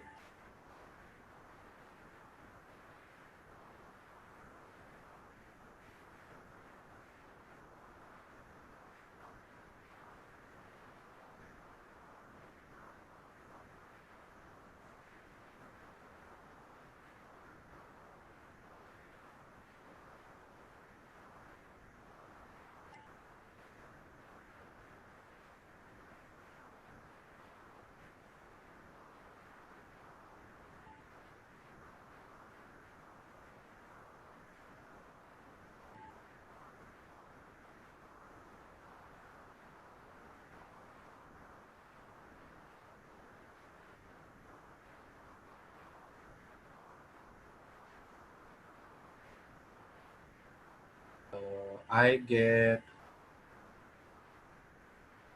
44.97.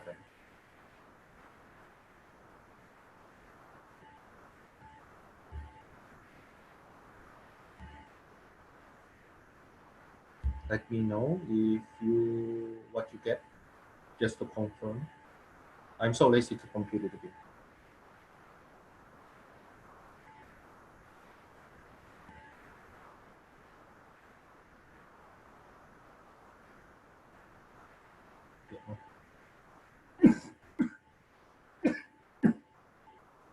Now, therefore, my sample standard deviation will be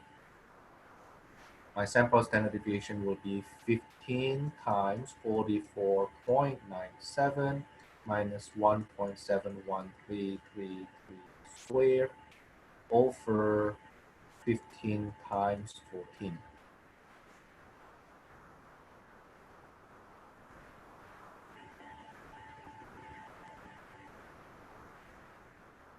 Huh? No. Duh, what am I doing? No, not this one. Sorry. The sum of x. Why I keep on making this? The sum of x, 25.7 squared. Once I use my calculator, then I see something. So I get this is 14.06 over 3 times 7, 210.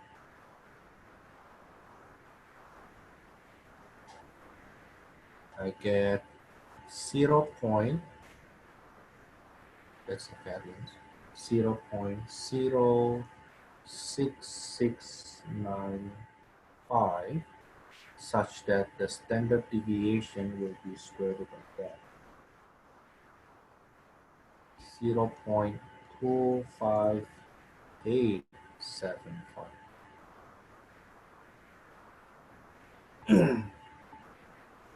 So this is just a setup.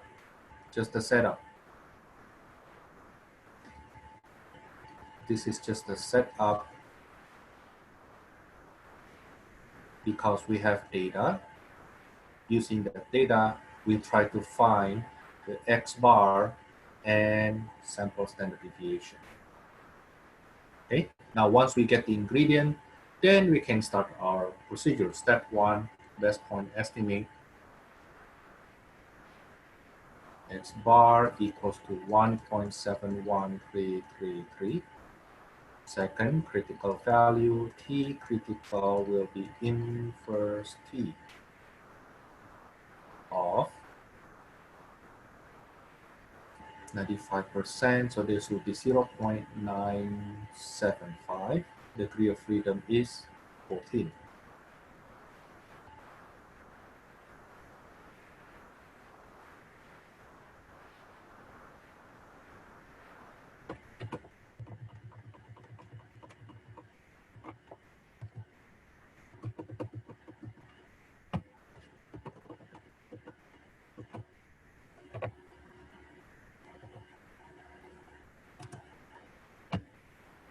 So inverse T.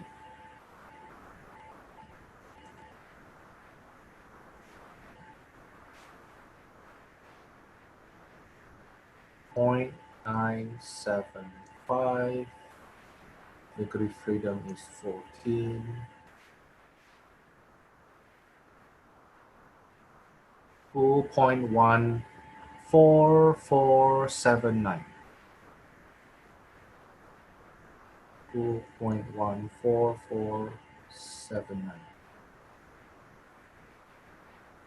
And then margin of error, therefore, equals to 2.14479 times sample standard deviation, 25875 over square root of 15.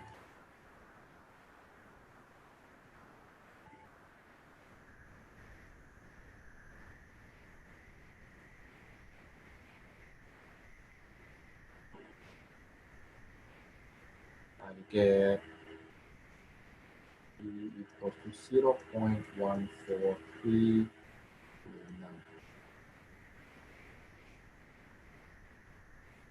Therefore, my 95% confidence interval for mu will be 1.71333 minus 0.1439 less than mu less than the best point estimate plus the margin of error.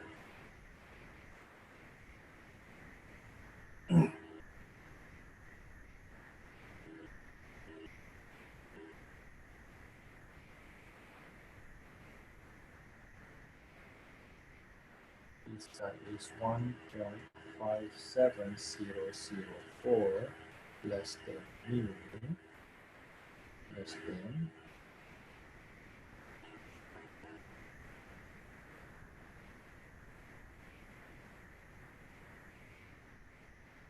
1.85662.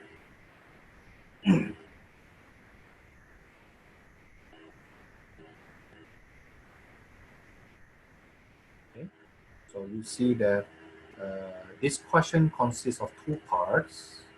First, you need to find yourself the X bar and sample standard deviation. Okay, using that data and the formula I show you on the second week of class.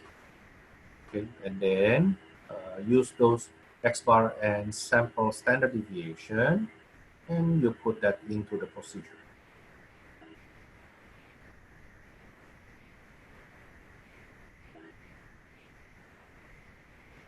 Okay.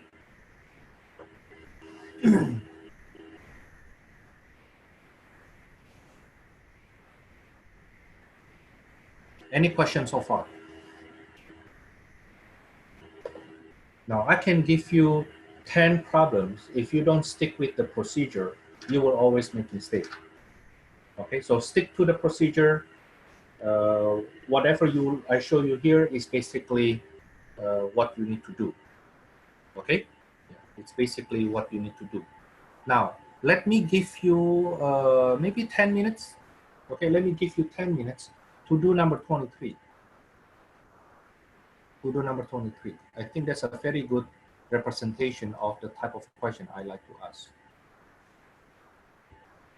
But I mean, in real life, there's a big chance that you don't have the sample mean, okay, and we don't have the population standard deviation, okay. But then your boss or your researcher, your lead investigator, your researcher say, you know what, we don't have those things. How about you get the data? This is the data. Okay, you actually analyze this data yourself. Okay. Now let me pose to you the question for number 23, and then I would like you to do the problem.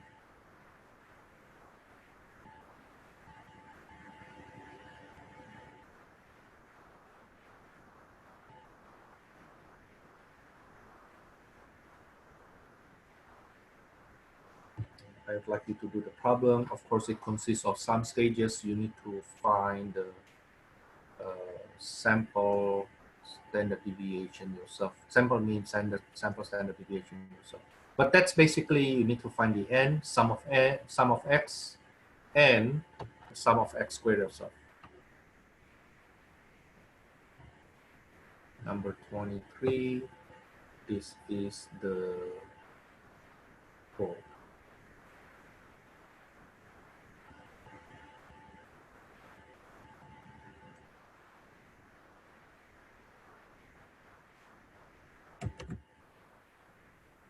Okay, right now it's 11:45. Let me give you 10 minutes to work on that.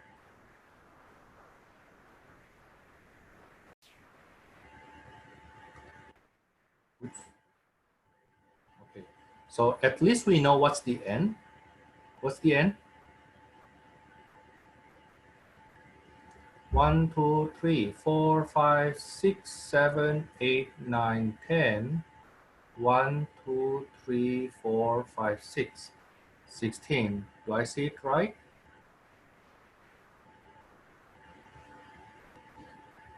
Yeah, we have 16. Okay, good, good, good. Okay, now I want to teach you how to use calculator. Okay, I want to teach you how to use calculator now. But when it comes to tests in your test 4, get ready that I may ask you to compute it by hand. Okay, but to prepare you in case some of you wants to be a tutor. Okay, in case you say, Thomas, I cannot transfer next semester, then you say, oh, can I be a tutor? Okay, or if you want to be a tutor next semester for my students, okay, you can leave your numbers, especially those who get an A.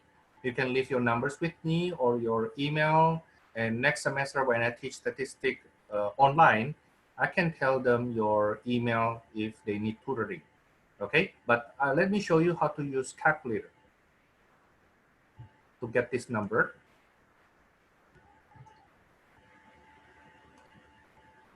Okay, now let me clear this first so it gets out of the way. Now here's the thing. I want to teach you how to insert the data, input the data into calculator if you have raw data. So I know some instructors actually teach their students just to use calculator. Okay, so I want to teach you that here too. Okay, but the purpose is not to prepare you for your work, because when you go applying for work, if they want you to do some statistical analysis, then they will ask you to use computer, not calculator. Okay, now then how do I input this data into a list, a raw data into a list on calculator? First, you go to this list here. You see the list up there? Okay, you go to second list. Okay, and then press list 1, L1, list 1. Oops, I'm sorry, my bad, not that one, not that one. Actually go to stats. Okay, so you have 5 options here. You will edit a list. Boom. So we have a lot of lists here. This is list number 1, the first column. Okay, now you input the data one by one. You input the data one by one. I will input that for you. So the first data is 661, enter. 595, enter. I will not repeat it though. Okay, I will not repeat it. Okay, so if you have your calculator, you can follow me. Thomas, what happened if I'm lost? Don't worry, I have recording. Later on, I will post this recording on YouTube. But I don't know how to get your YouTube, Thomas. Then something really not right with you. You need to know how to get my channel already. How many times do I need to say? Actually, I don't need to say it many times. If you think about it, I don't need to say it many times. I just need to say it one time. And you need to watch the lecture video many times. So if you ask me, Thomas, can you say it again? I will say, watch the video. You can ask the video to play it 10 times if you like. I plug the number in here. There are 16 data.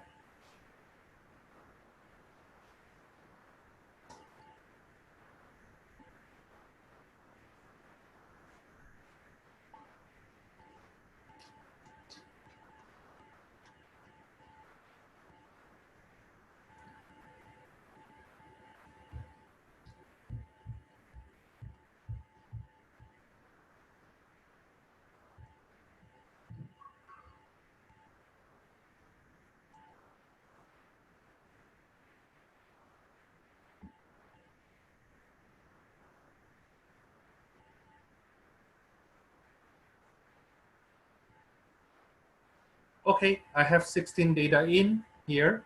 Okay, and I want to know, let's say I want to know the mean and the standard deviation, so on and so forth. So what I will do is I go back to that stat. And then move your cursor to calc. That calc stands for calculate. Okay, and then I will choose option 1 var stats. That's basically the statistic of one variable. Now we have only one variable, all of them, the variable of the data from from the FICO score. Okay.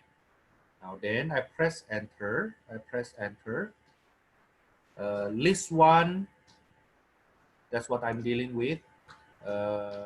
Frequency of list, don't worry about that. Calculate, enter. Now you see you have x bar, sum of x squared. Can you confirm your sum of x and sum of x squared the same? I mean, if it's not the same, either I type anything wrong or you type something wrong. Okay, how do I know I typed something wrong? Well, go back to that list. Edit, list one. So you see my L1, 661, L2, 595, so on and so forth. Okay, well, anyway, as I remember, I did it so slow earlier so that you can catch me up. And I really think that I don't punch anything wrong.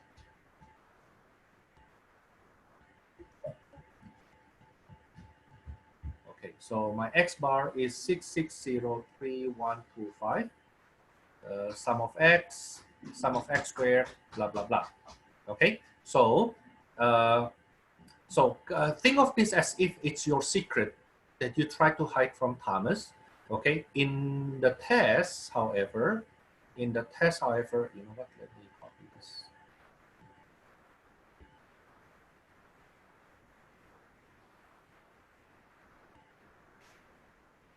Put that in our screen. Let me put that here. Boom. Okay, now that's what you have on your computer calculator screen. This is your calculator, right? But then what you show to me is this though. You say n equals to 16. The sum of x, Thomas, is 10565. The sum of x squared will be 7114147. This is what you show me. Okay, and then x bar equals to 10565 over 16 equals to 660.3125. Okay, even though from your calculator you know the result, I still need you to write this down. Write this down. Okay, and then s squared equals to 16 times 7114147 minus 10565 squared over 16 times 15. Okay, then s squared equals what? Then you use your calculator, okay, to compute that, because we don't have that here. Okay, I use my calculator to compute that. 16 times 7114147 minus 10565 squared divided by the product of 16 and 15. I get 96.3625. Now then the S is equal to, do the square root, I get 95.89767. Okay, and then you look back to your calculator. Oh yeah, I get the same as x, right? Okay, I get the same as x. So Thomas, what is this for? What is this for? Well, I don't use that. Okay, because when you enter the data to calculator, you didn't tell the calculator data is sample or population. Okay, so the calculator just like, okay, I try to help you, I give you everything I know. If that sample, you look at as x. Okay, if it is population, you look at sigma x. Okay, now we look back to our calculator just to show you more things. There's an arrow here. Means we have more data below. The minimum value, the first quartile, the median, the third quartile. Oh, Thomas, why don't you tell me a lot earlier? Because I don't want you to do it this way. Okay, so if I give you only 5 data, and you want to find the first, the median, the first, the third quartile, of course you can do it easily here like this. But imagine if I give you 70 data. If I give you 70 data and my question only find the median, the first quartile, the third quartile, it's actually easier to do it manually instead of using calculator. Okay, it takes much longer time to use calculator if I have 70 data. Only 16 give already take me so much time, right? Okay, so going back, the reason I show you this is so that you can use your calculator, happens to have that feature, to find the X bar and then the SX, the sample standard deviation. Actually, if this data is population, then the mu will be equals to the number we have from the X bar here. Okay, yeah. So this way, then I hope I speed up your computation and you have a way to confirm your sample standard deviation. Okay, now and then let me go further. I will start the procedure. Step 1, best point estimate is X bar equals to 660.3125. Okay, let me go back. Let me emphasize that. Don't show this. Don't show this to me. Use to help, especially to confirm your sigma x. Actually, you get your sigma x from here and sigma x squared also from here, but you need to show me to confirm that that's the sample standard deviation you get. The thing is, in your test, I need you to show me this. You need to show this, okay? And for you to show this, you don't see that those numbers from here, okay? But once you get the sample standard deviation, you can compare them. So you get the same result, okay? Okay, now let's go back here. Now then, once you show that, I continue with the procedure. Critical value will be T critical in first. Oh, what's the confidence level? 99%. So in first T of 0.995, the degree of freedom is 15. What is that equal to? Let me go back to my calculator.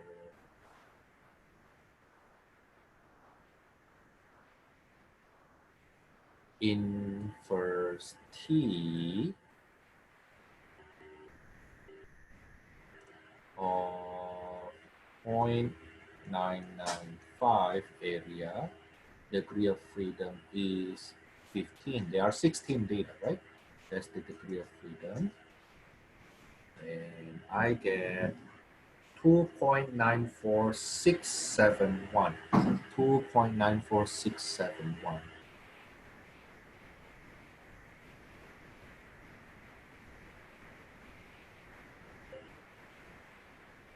2.94671.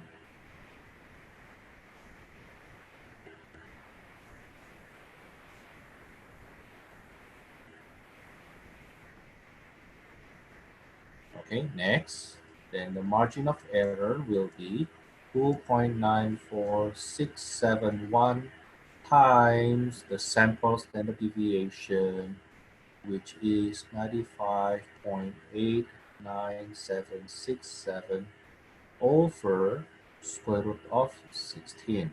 So my margin of error will be,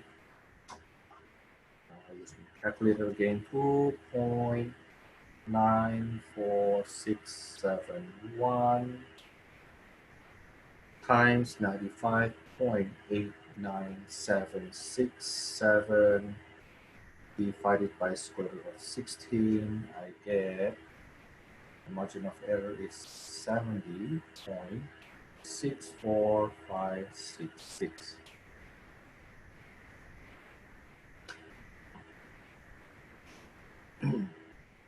Therefore, my 99% confidence interval for mu. So you see the procedure is basically the same to what I did before, right? The procedure is the same. It's just like I teach you a way how to use your calculator to get this data, okay? And therefore you can be more confident in your computation later, okay? But you still need to show me this though. The one I write down here, whatever I write there, still need to show me. Whatever I write here, you still need to show me. So this is 660.315 less than mu less than, I'm sorry, plus or minus the margin of error, minus 70.64566 less than mu less than 660.3125 plus 70.64566. So 660.3125 subtracted by 70.6456. I get 589.66684 less than mu less than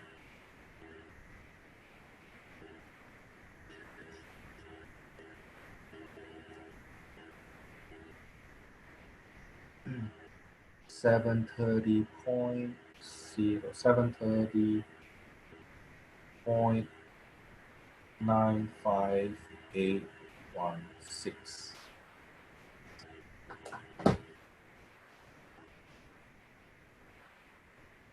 Okay. So in this section, how many examples I do so far? I did 3 examples. Number 18, and then the bumblebees, we still do it manually there. Okay. In number 18, they provide us X bar and S. In number 24, we find our X bar and S ourselves. And then in the last question, I teach you something new with the same procedure, how to use calculator to get those X bar and S. We need to compute it ourselves, but how to compute it, I use calculator to help, okay? So then we get this. They go on with the procedure to find confidence interval. That's what we get. Now, furthermore, woohoo! Calculator use.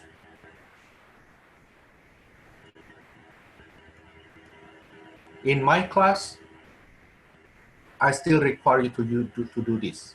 I still require you to do this.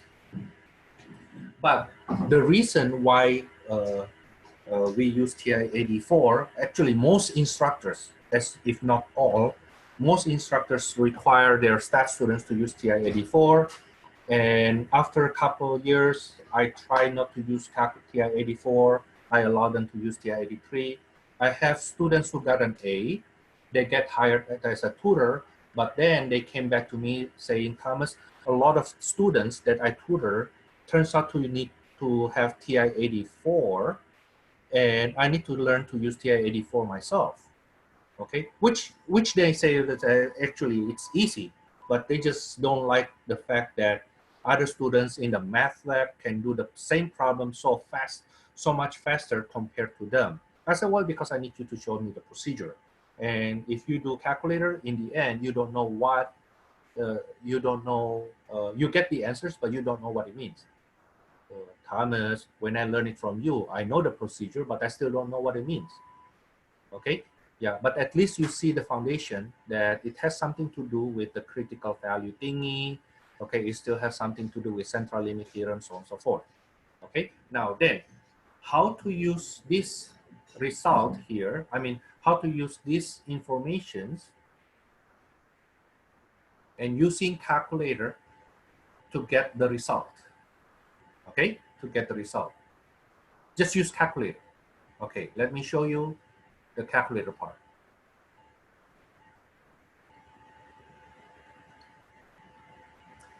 Now, if I go back to the list, notice that my list 1, I already occupied that. I fill in list 1, the column 1 with all those 16 data. Okay, with all those 16 data. Now, can I use this data right away from calculator and to find the confidence interval? The answer is yes, you can. How to do that? You go back to stats and move your cursor to test. Okay, move your cursor to test. Now, since we will use the data from the sample, okay, then the confidence interval we will do will be T interval. If we know the population standard deviation, the one from 7.3, okay, so 7.3, for 7.3, you can quote unquote confirm your answer using option number 7 here. You still need to show the work the way I showed you earlier.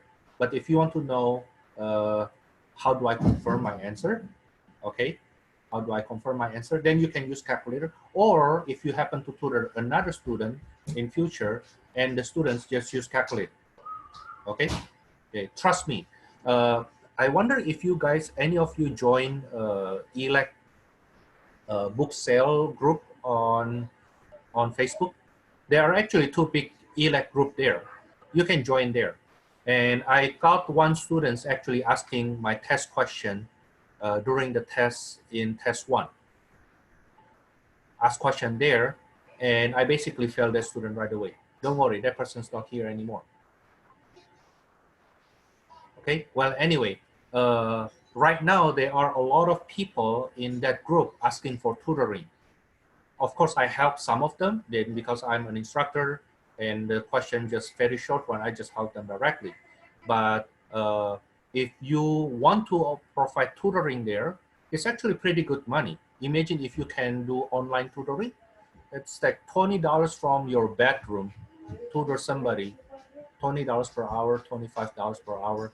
If you can get a group, who knows, you can get $30 per hour.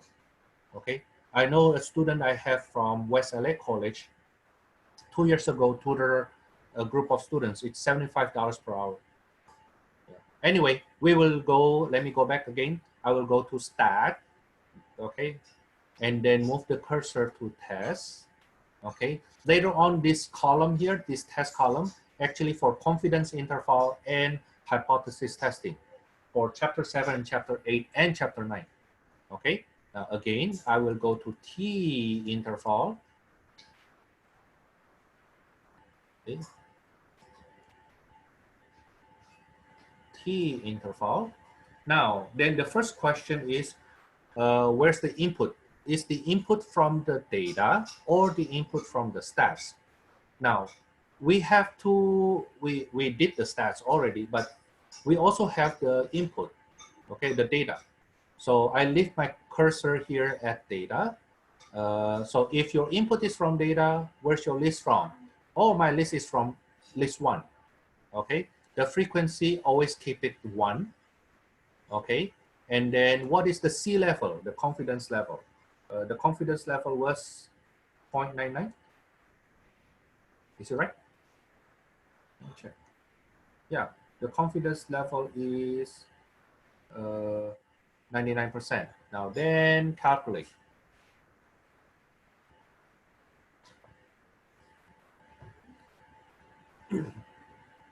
Then we calculate. Let me quote that to our, node.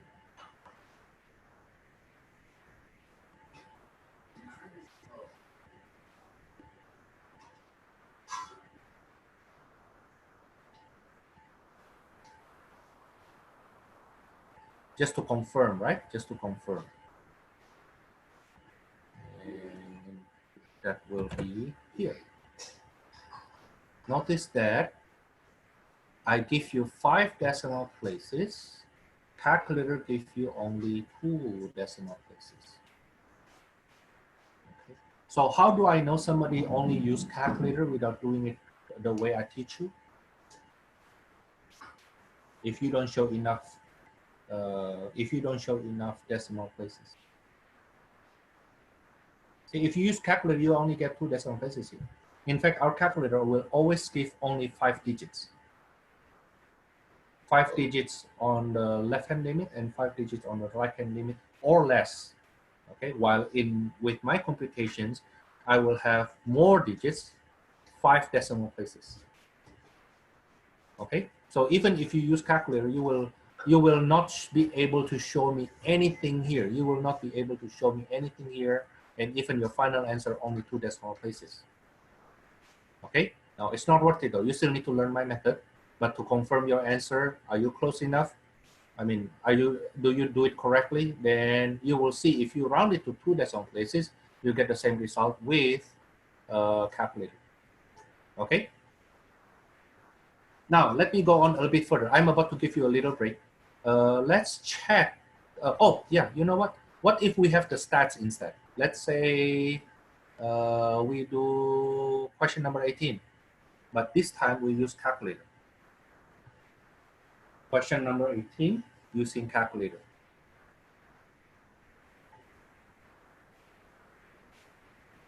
Okay, let's do it again. Because I have the statistic, okay, so I go to test right away, and then I go to T interval.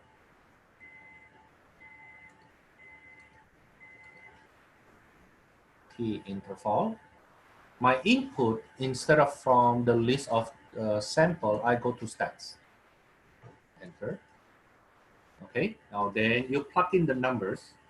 What is your X bar?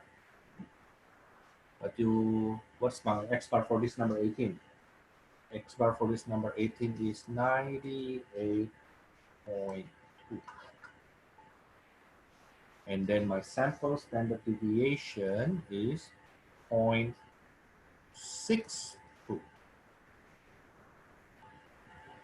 And sample size 106. Confidence level 99%. Calculate.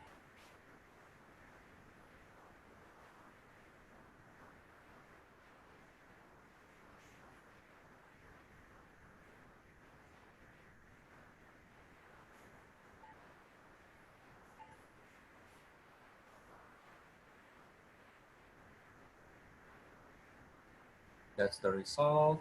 Let me paste it back there. Okay, where should I paste it?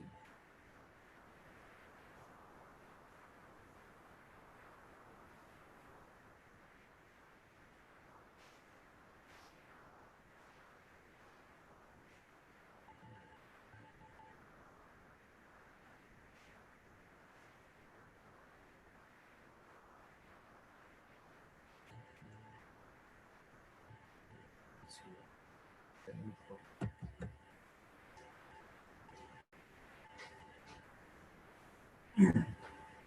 You see that I have 5 decimal places, 04202. They get me only 3 decimal places. Okay, see 35798. If you round to 3 decimal places, you get that. Is what I mean? Okay, so you can use this to actually confirm your answer.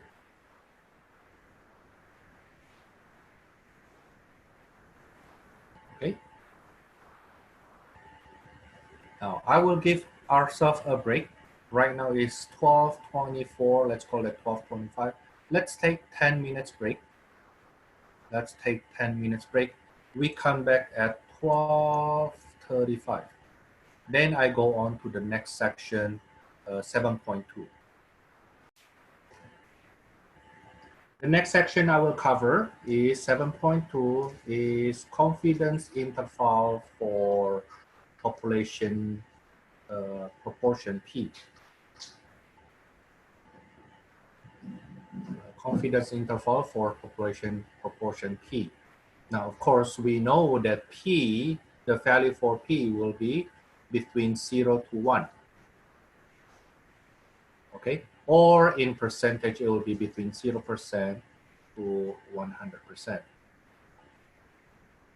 Now, this is useful if we want to estimate the proportion of people, for example, in relation to our recent situation here, the proportion of people in LA who is supportive of opening our economy, let's say next week, or this week, or next month, and so on and so forth. Okay, if you ask me my opinion, for LA, not yet for LA. I think our lockdown is, I consider that semi-lockdown. Okay, not as strict as what happened in a lot of other places in the country. Like as I know, for example, in India, or even in some states, they're actually a lot stricter than ours. Okay, but no, that's not really the reason that I kind of like against opening, but it's more about uh, it's more about I feel we are not that safe yet. Okay, yeah. How how likely do you think all UC school will be online in fall? Uh, Extremely likely. Extremely likely. Our SMC, Santa Monica College, and West LA College and East LA College already for sure will be online until fall. Okay, and I think the decision is made because UC already make that decision. Okay, I think, I'm not really sure though. But the reason I say that because the reason I say that because of following. The reason we went online back in March was because UC and USC already went online. Then we actually make the decision after them. Okay, SMC is the same. At SMC, they make the decision after UCLA, USC actually went online. So I somehow think, of course, I don't hear anything about UCLA or USC yet, but I somehow suspect, based on what they did last time, that the decision they make to go keep our class remote learning until fall is because some UC schools already make that kind of decision too. Okay, so again, in my opinion, not yet for us. But if you ask me about Orange County, okay, I still feel that it's a bit too early for them. But I have to admit, my opinion is different for some other area in United States. Okay, there are some area that they already observe uh, social distancing a lot earlier. Okay, and even in their daily life, they say they want to open the economy. Okay, but they will open it gradually, not right away. Okay, and they also say even if we open our economy, social distancing should still be observed, like at least 6 feet apart, and wearing masks still required. But now you can go out from your shelter. Okay, uh, like that. And they may open the restaurant, for example. Okay, but in the restaurant they still observe social distancing, so on and so forth. Okay, yeah, and not like in, as I know, for example, in Indonesia, someplace you can only go out from a certain, they call that red zone. Okay, you can only go out from red zone if you have a permit, a written permit. So you kind of like make a call or send message to the government asking for the permit, and somebody come to your house, give you the paper permit with a scan, with a barcode. So when you go out and police actually stop you, you can show them the paperwork, and the police will scan that paperwork to make sure that you get the same permit. Like okay, what kind of permit you have? That's in other country though. That's in other country. Okay, let's continue with our lesson. You can use this P also for our November presidential election thingy. Okay, so what we do here is actually quite useful. It's usable. Now, what will the procedure be? Let me go back to 7.3, and we will use the template we had earlier. I wonder, yeah, we are on the same page, right? Okay, let me lasso these.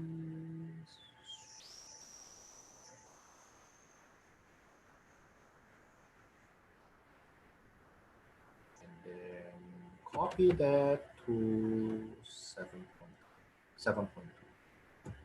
Okay. These were the template. Now I will modify this to be, confidence interval for P. So what will change? Okay, what will change will be the best point estimate. Best point estimate will change to be P hat. Okay, instead of mu hat, which is X bar, it's P hat. What is P hat? P hat is the number of successes over the sample size.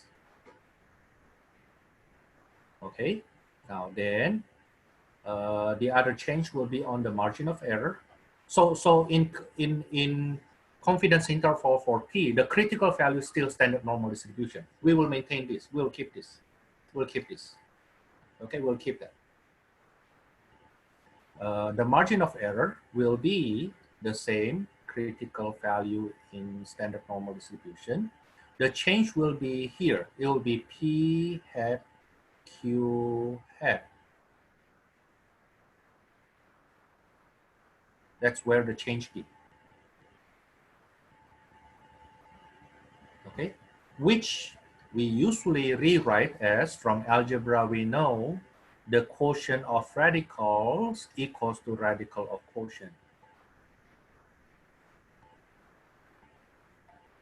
Okay. Now, because of that, then the confidence interval for P, confidence interval for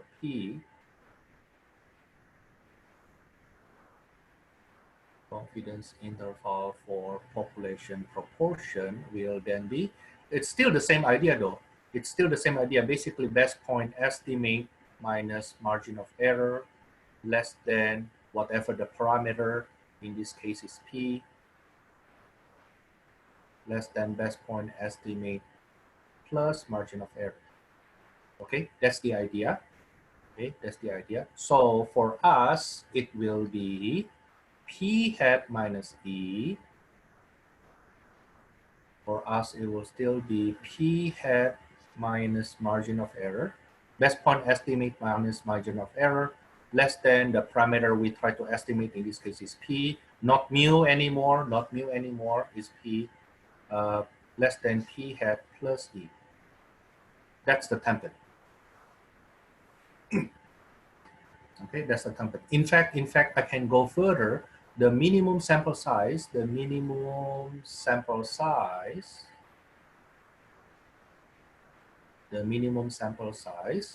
originally, template-wise, it was n equals to square root of, I'm sorry, the ceiling of critical value squared, sigma squared over margin of error squared, right? Now, because we changed the sigma becomes, square root of P hat Q hat. Do you see this? Do you see that?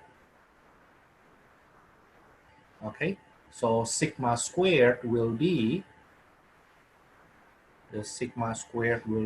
P hat Q hat.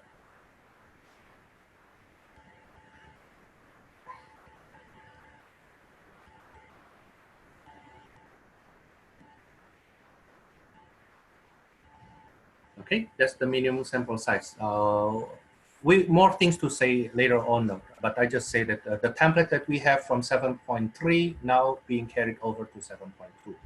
Okay, example. Boom, boom, boom. Example 1 from the textbook. Let's say I do number 24. how to use the numbers. Number 24, the sample size is 4,500. The number of successes is 2,925. The confidence level, 90%. So what is my p-hat? P-hat actually means the best point estimate for population proportion. But best point estimate for population proportion is sample proportion. Okay, now what is the sample proportion? Is the number of successes from the sample divided by the sample size. Okay, so 2,925 divided by 4,500, I get, oh, that's a nice number, 0.65. Now later on, we will need Q hat. Q hat is basically 1 minus P hat. That would be 0.35. Okay, so procedure, boom. Best point estimate, P hat equals to 0.65. Okay, oops. And then critical value, C critical will be inverse norm of 90% means the area in the middle is 90, one tail is 5%, so inverse norm 0.95, which I believe is 1.64485. Is it right?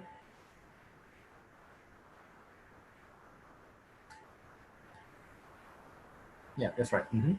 Then step 2, how about the margin of error? Margin of error is critical value 1.64485 times square root of the P hat 0.65, the Q hat 0.35 over the sample size. Now the thing is, you need to learn to compute this, put this into your calculator. Okay, you need to learn how to put this into your calculator. Let me show you how I put it into my calculator.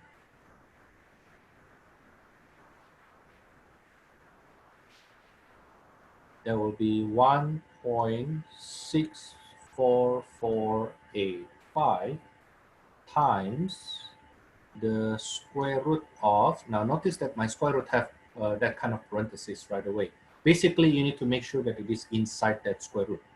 Okay, 0.65 times 0.35 divided by 4,500. By the way, a sample size of 4,500 for to estimate the population proportion is a very, very big sample size. That would be 0.01170, huh?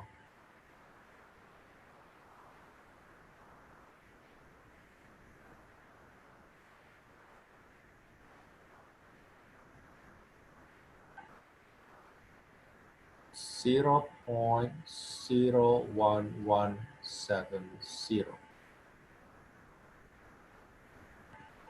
Okay, then confidence interval 90%, confidence interval for P will be best point estimate 0.65 minus 0.01170 less than P less than 0.65 plus 0.01170.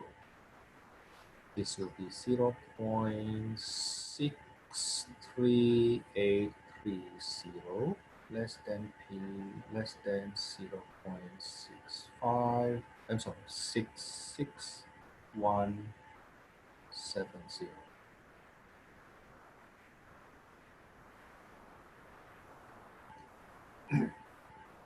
Now, the question here only gives us numbers, okay? And of course, I want you to focus on the procedure. Okay, I want you to focus on the procedure. At least you know how to use this template first. Okay, now how to use this? We can say, let's put some story into this. Let's say, for example, we want to know if Trump gonna win. If Trump gonna win, I don't think Trump will ever win California. Okay, let's say Texas. Okay, let's say Texas. Okay, will Trump will win Texas, and then I want the confidence level of 90%, right? And this crazy person, honestly, if you actually survey 4,500 people, that's overkill. You just want super accurate result, okay? Which is, in my opinion, not necessary. But let's say I have time. Okay, then I survey 4,500 people, and I found that for 2,925 of them say that they will vote for Trump. Okay, and I ask, are you going to vote? Okay, I'm not asking if you are eligible to vote, but are you going to vote?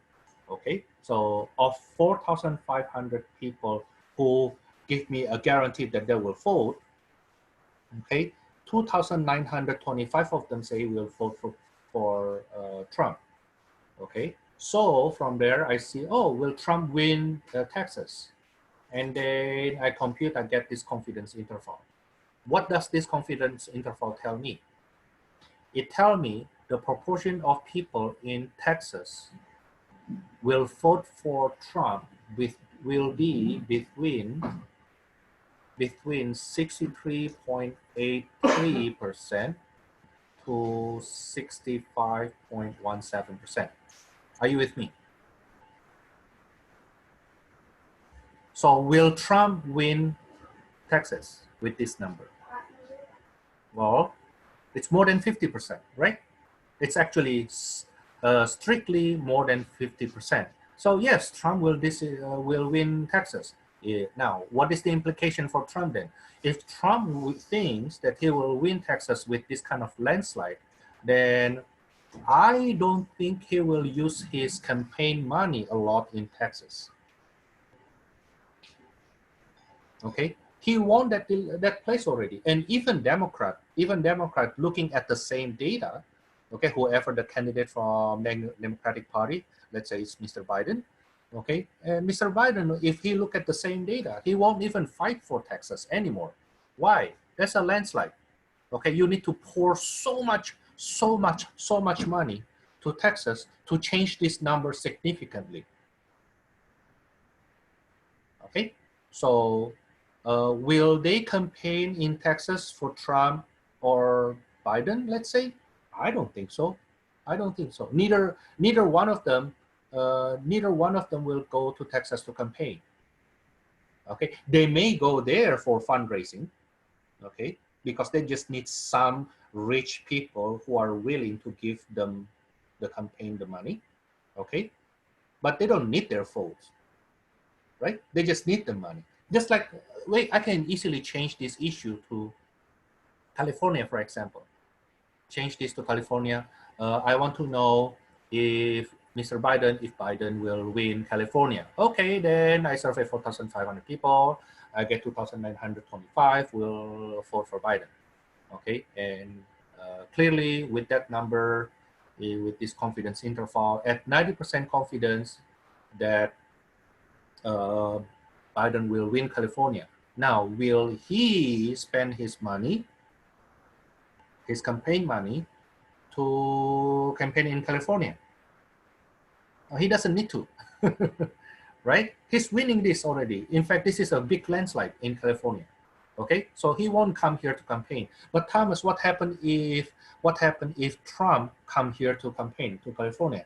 Well, if I were Trump advisor, I will not come here. Why? Trump already lose this state.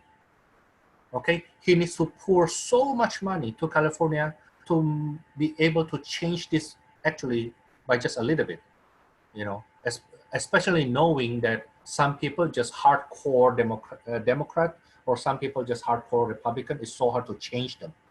Okay, it's not like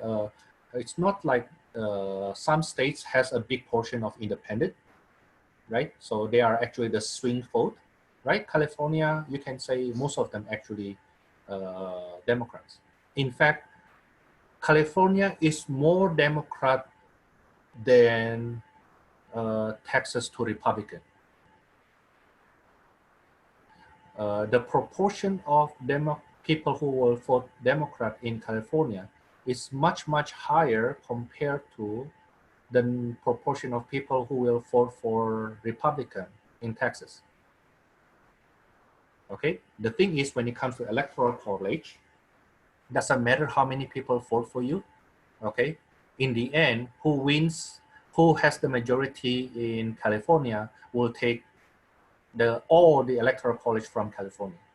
Okay, as I know, that's how the election law being done. Not like other states. So I know some states actually change it, but as I know, California and Texas still follow that.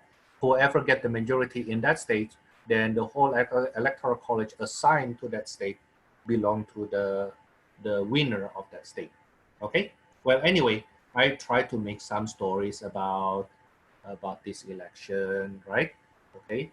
But you can change this into some other stories. So, for example, the proportion of people in LA who is willing to open the economy, let's say, in the summer.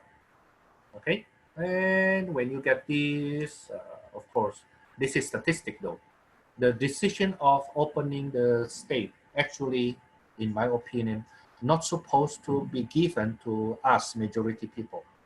Okay, it should be done by those who actually knows the how to deal with pandemic.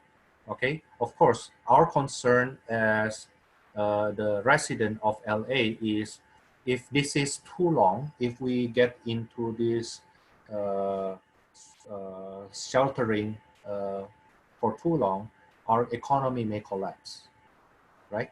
Okay, there's only so much money that the government, our state or federal, uh, can and willing to give us, right? Okay, so eventually we have to open our economy. Then, how to open our economy? In my opinion, we need to work together, make sure that the number goes down a lot faster. And once we are much safer, then we can slowly open our economy. But I don't think it will be in the next 1 month.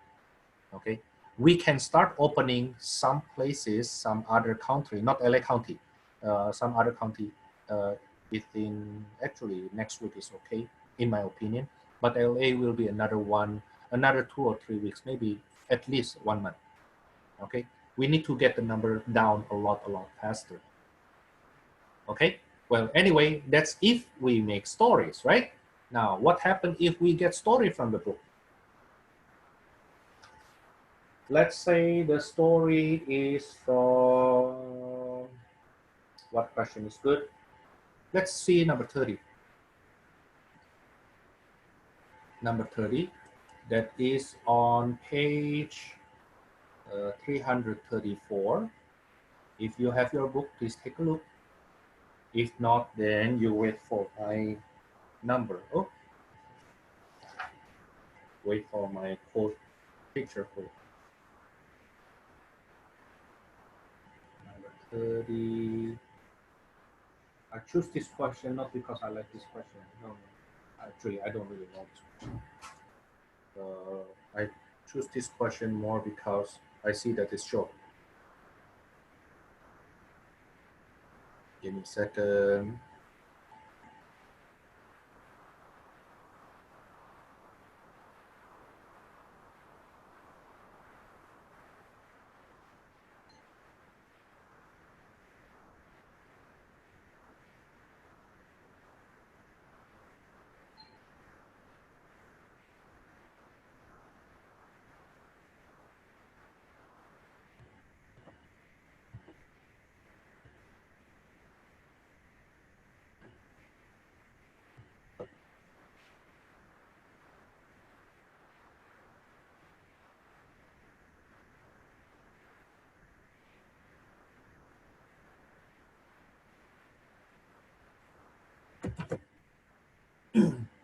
Genetics An IVF institute conducted a clinical trial for the Y-sort method designed to increase probability of conceiving a boy. I think that's only for some countries, right? But I hope you don't have that mindset. In my opinion, boys and girls are the same. We are in a country where we correctly fight for the equality, uh, equal treatment for male and female. Okay, so if we fight for that, let's keep that also the same at home. Okay, yeah, but I know some people in other country, they actually favors boy. Uh, and if you know me more, I think I showed you before, I don't know if I did, that I have supported 8 girls from other countries. And those are the countries that I know. First, they are poor country, and second, in those countries, girls are treated. Actually, children, girls, are treated as the third or the fourth class in the society. Okay, my passion is actually to help girls in those countries, especially, to be empowered to survive. Okay, eventually, instead of being the fourth, the third, or fourth, the lower level in the society, they will. Who knows? They can be the decision maker, right? I wonder if you saw in the news that countries that are led by female presidents uh, are significantly doing better than those countries led by male presidents. German, for one, Taiwan, New Zealand. Okay, and what else? There were 6 places, as I know. Okay, now of course, that's just hypothesis, right? But it also means that you should not look down on your mom. Okay, in fact, New Zealand's New Zealand's prime minister has a baby that when he led the meeting online, he actually breastfeeding his daughter at the same time. Okay, I heard. I'm not sure. I only read from the news though. Her girl or her daughter, I don't remember correctly. Okay, let's see how to do this problem. As this book was written, 51 babies were born, so the n is 51, using Y-sort method, and how many? And 39 of them were boys. 39 of them were boys. So this method is only to increase the probability, not to make sure that it is a boy, to increase the probability only. Now, then use this the sample data to construct a confidence level 99%. Okay, so step 1, best point estimate is p hat equals to 39 over 51. That is 0.76471. And then critical value, C critical equals to inverse norm of 0.995, right? 99% plus half of the remainder. Okay, and I believe that's 2.575 something.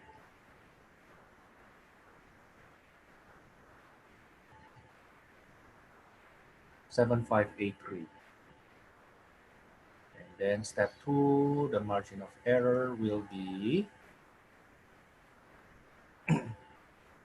2.57583 times the square root of 0.76471 times, oh, what is Q hat? Q hat will be 1 minus that number, 0.23529.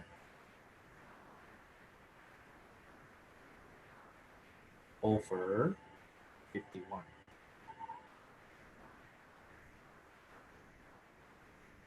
Two 0.57583 times the square root of 0.76471 times 0.23529 over 51. Just use your calculator, okay? I get 0.15300.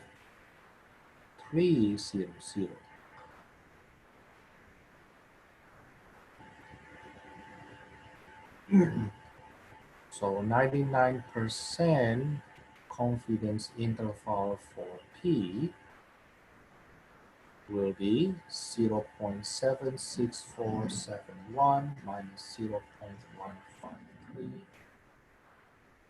less than P less than 0.76471 plus 0.15300.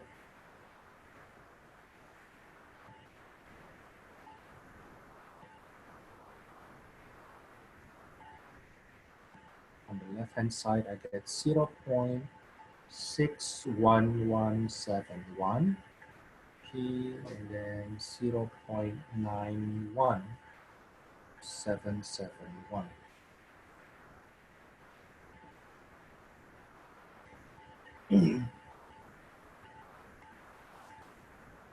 Okay. Now, Thomas, is there any calculator way to do that? Yeah, we can use calculator for this too. So that's why some people can pass the class by only knowing how to use calculator. In other class though, not in my class. Okay, let's take a look on this calculator here. How to do that though, I go to stats, go to tests, okay, and I will go to the proportion test. The proportion test. Not C interval, not T interval. You will go to 1 proportion C interval. So we are testing, we are doing the hypothesis test. No, I'm sorry, confidence interval. That's why we use interval. And the critical value will be C, its proportion, and only one group of data. Okay, now what is the X? The X is 39. The N is 51. The confidence level is 99. Calculate. Boom. Okay, so that's 0.61171 and I'm sorry, 61171 and 9177 according to their number. Maybe I quote this and put it there. Boom, boom.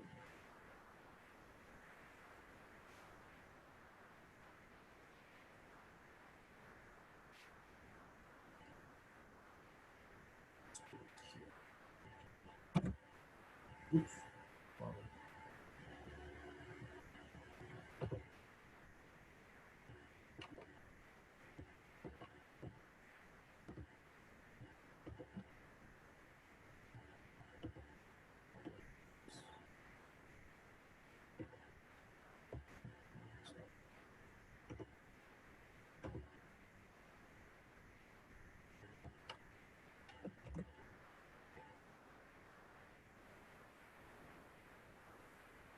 Okay, that's how we use the calculator.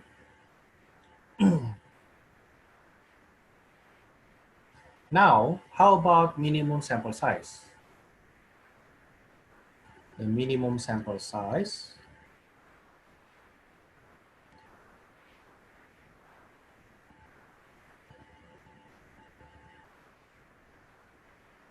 n equals to the ceiling of critical value squared, P hat Q hat over margin of error squared.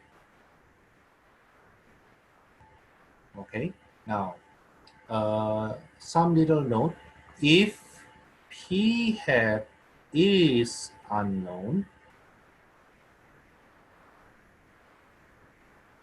then use P hat equals to 0.5.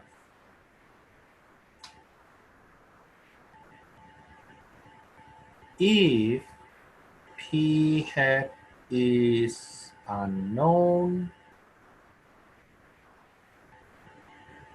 but in an interval, let's say, for example, the interval is, we know the p hat is between, for instance, let's say the p hat is in between 0.2 to 0.4. Then use p hat closest to 0.5. So in this interval, 0.2 is here, 0.4 is here, 0.5 is here. Now use the one closest to 0.5. Okay, if the p hat is between 0.7 to 0.9, 0.7 here, 0.9 here, 0.5 here. Use the one closest to 0.5. Okay, so let's say this is the interval. Okay, and this is the interval. Use the one closest to 0.5. Now, if the interval includes 0.5, then use 0.5. Okay. Example.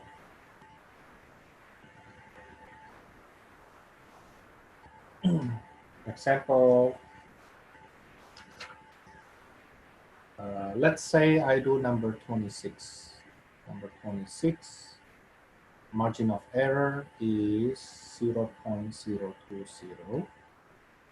Confidence level is 95%. And P hat, Q hat unknown. Okay, P hat unknown. Of course, if P hat is unknown, Q hat is unknown.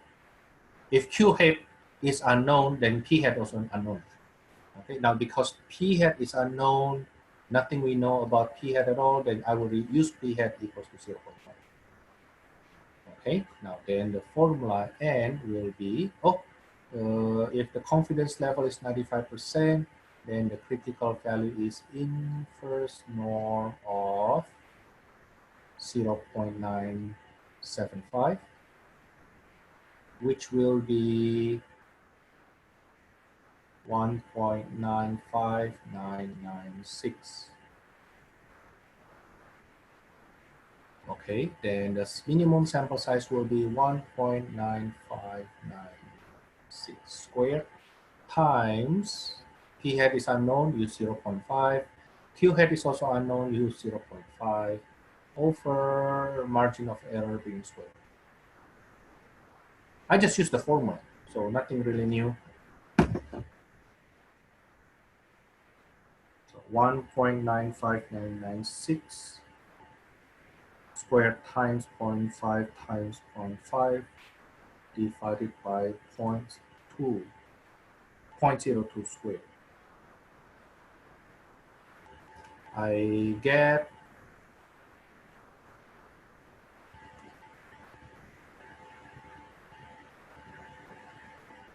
2,400.902, but I need to round it up though. Okay, I get 2,401. That's the minimum sample size. Now, suggested homework from 7.2 will be number 17, 19, 21, 23,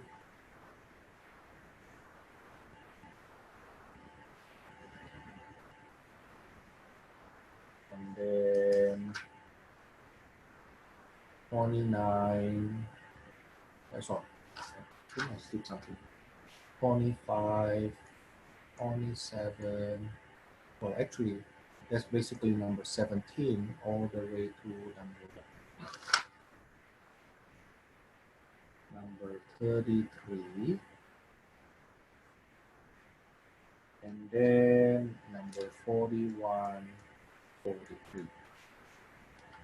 Okay, for 7.3 suggested homework.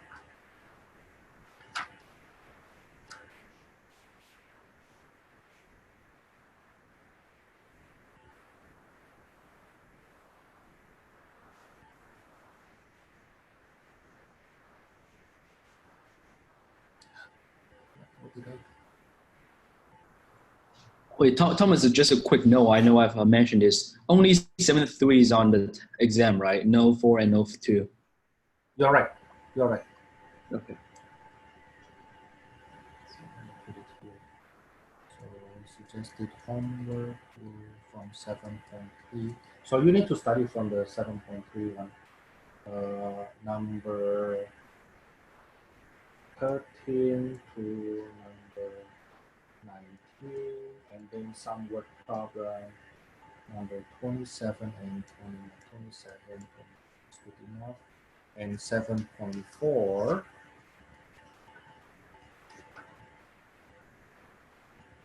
7.4 suggested homework will be number 17, 19, 21, 23. Up to 23. Okay, now material for your test 3, mainly coming from chapter 6. Okay, chapter 6 will be from 6.2, 6.3, 6.4. Is it 6.4? No, I don't think it's 6.4. Yeah, 6.2, 6.3, 6.5, and then 7.3. Now, however, if you look at my old test, at times you need to know binomial distribution, which is 5.3. You also need to know 5.2. Okay. Remember your old test, I mean the quiz that I returned to you last night. Okay, quiz the 10, 11, 12. Okay, that's actually cover a lot of parts of your test 3 already. You see what I mean? Okay, plus 7.3 that we just barely learned today. That's the material for your test 3. Okay, now that's for today. See you then next week.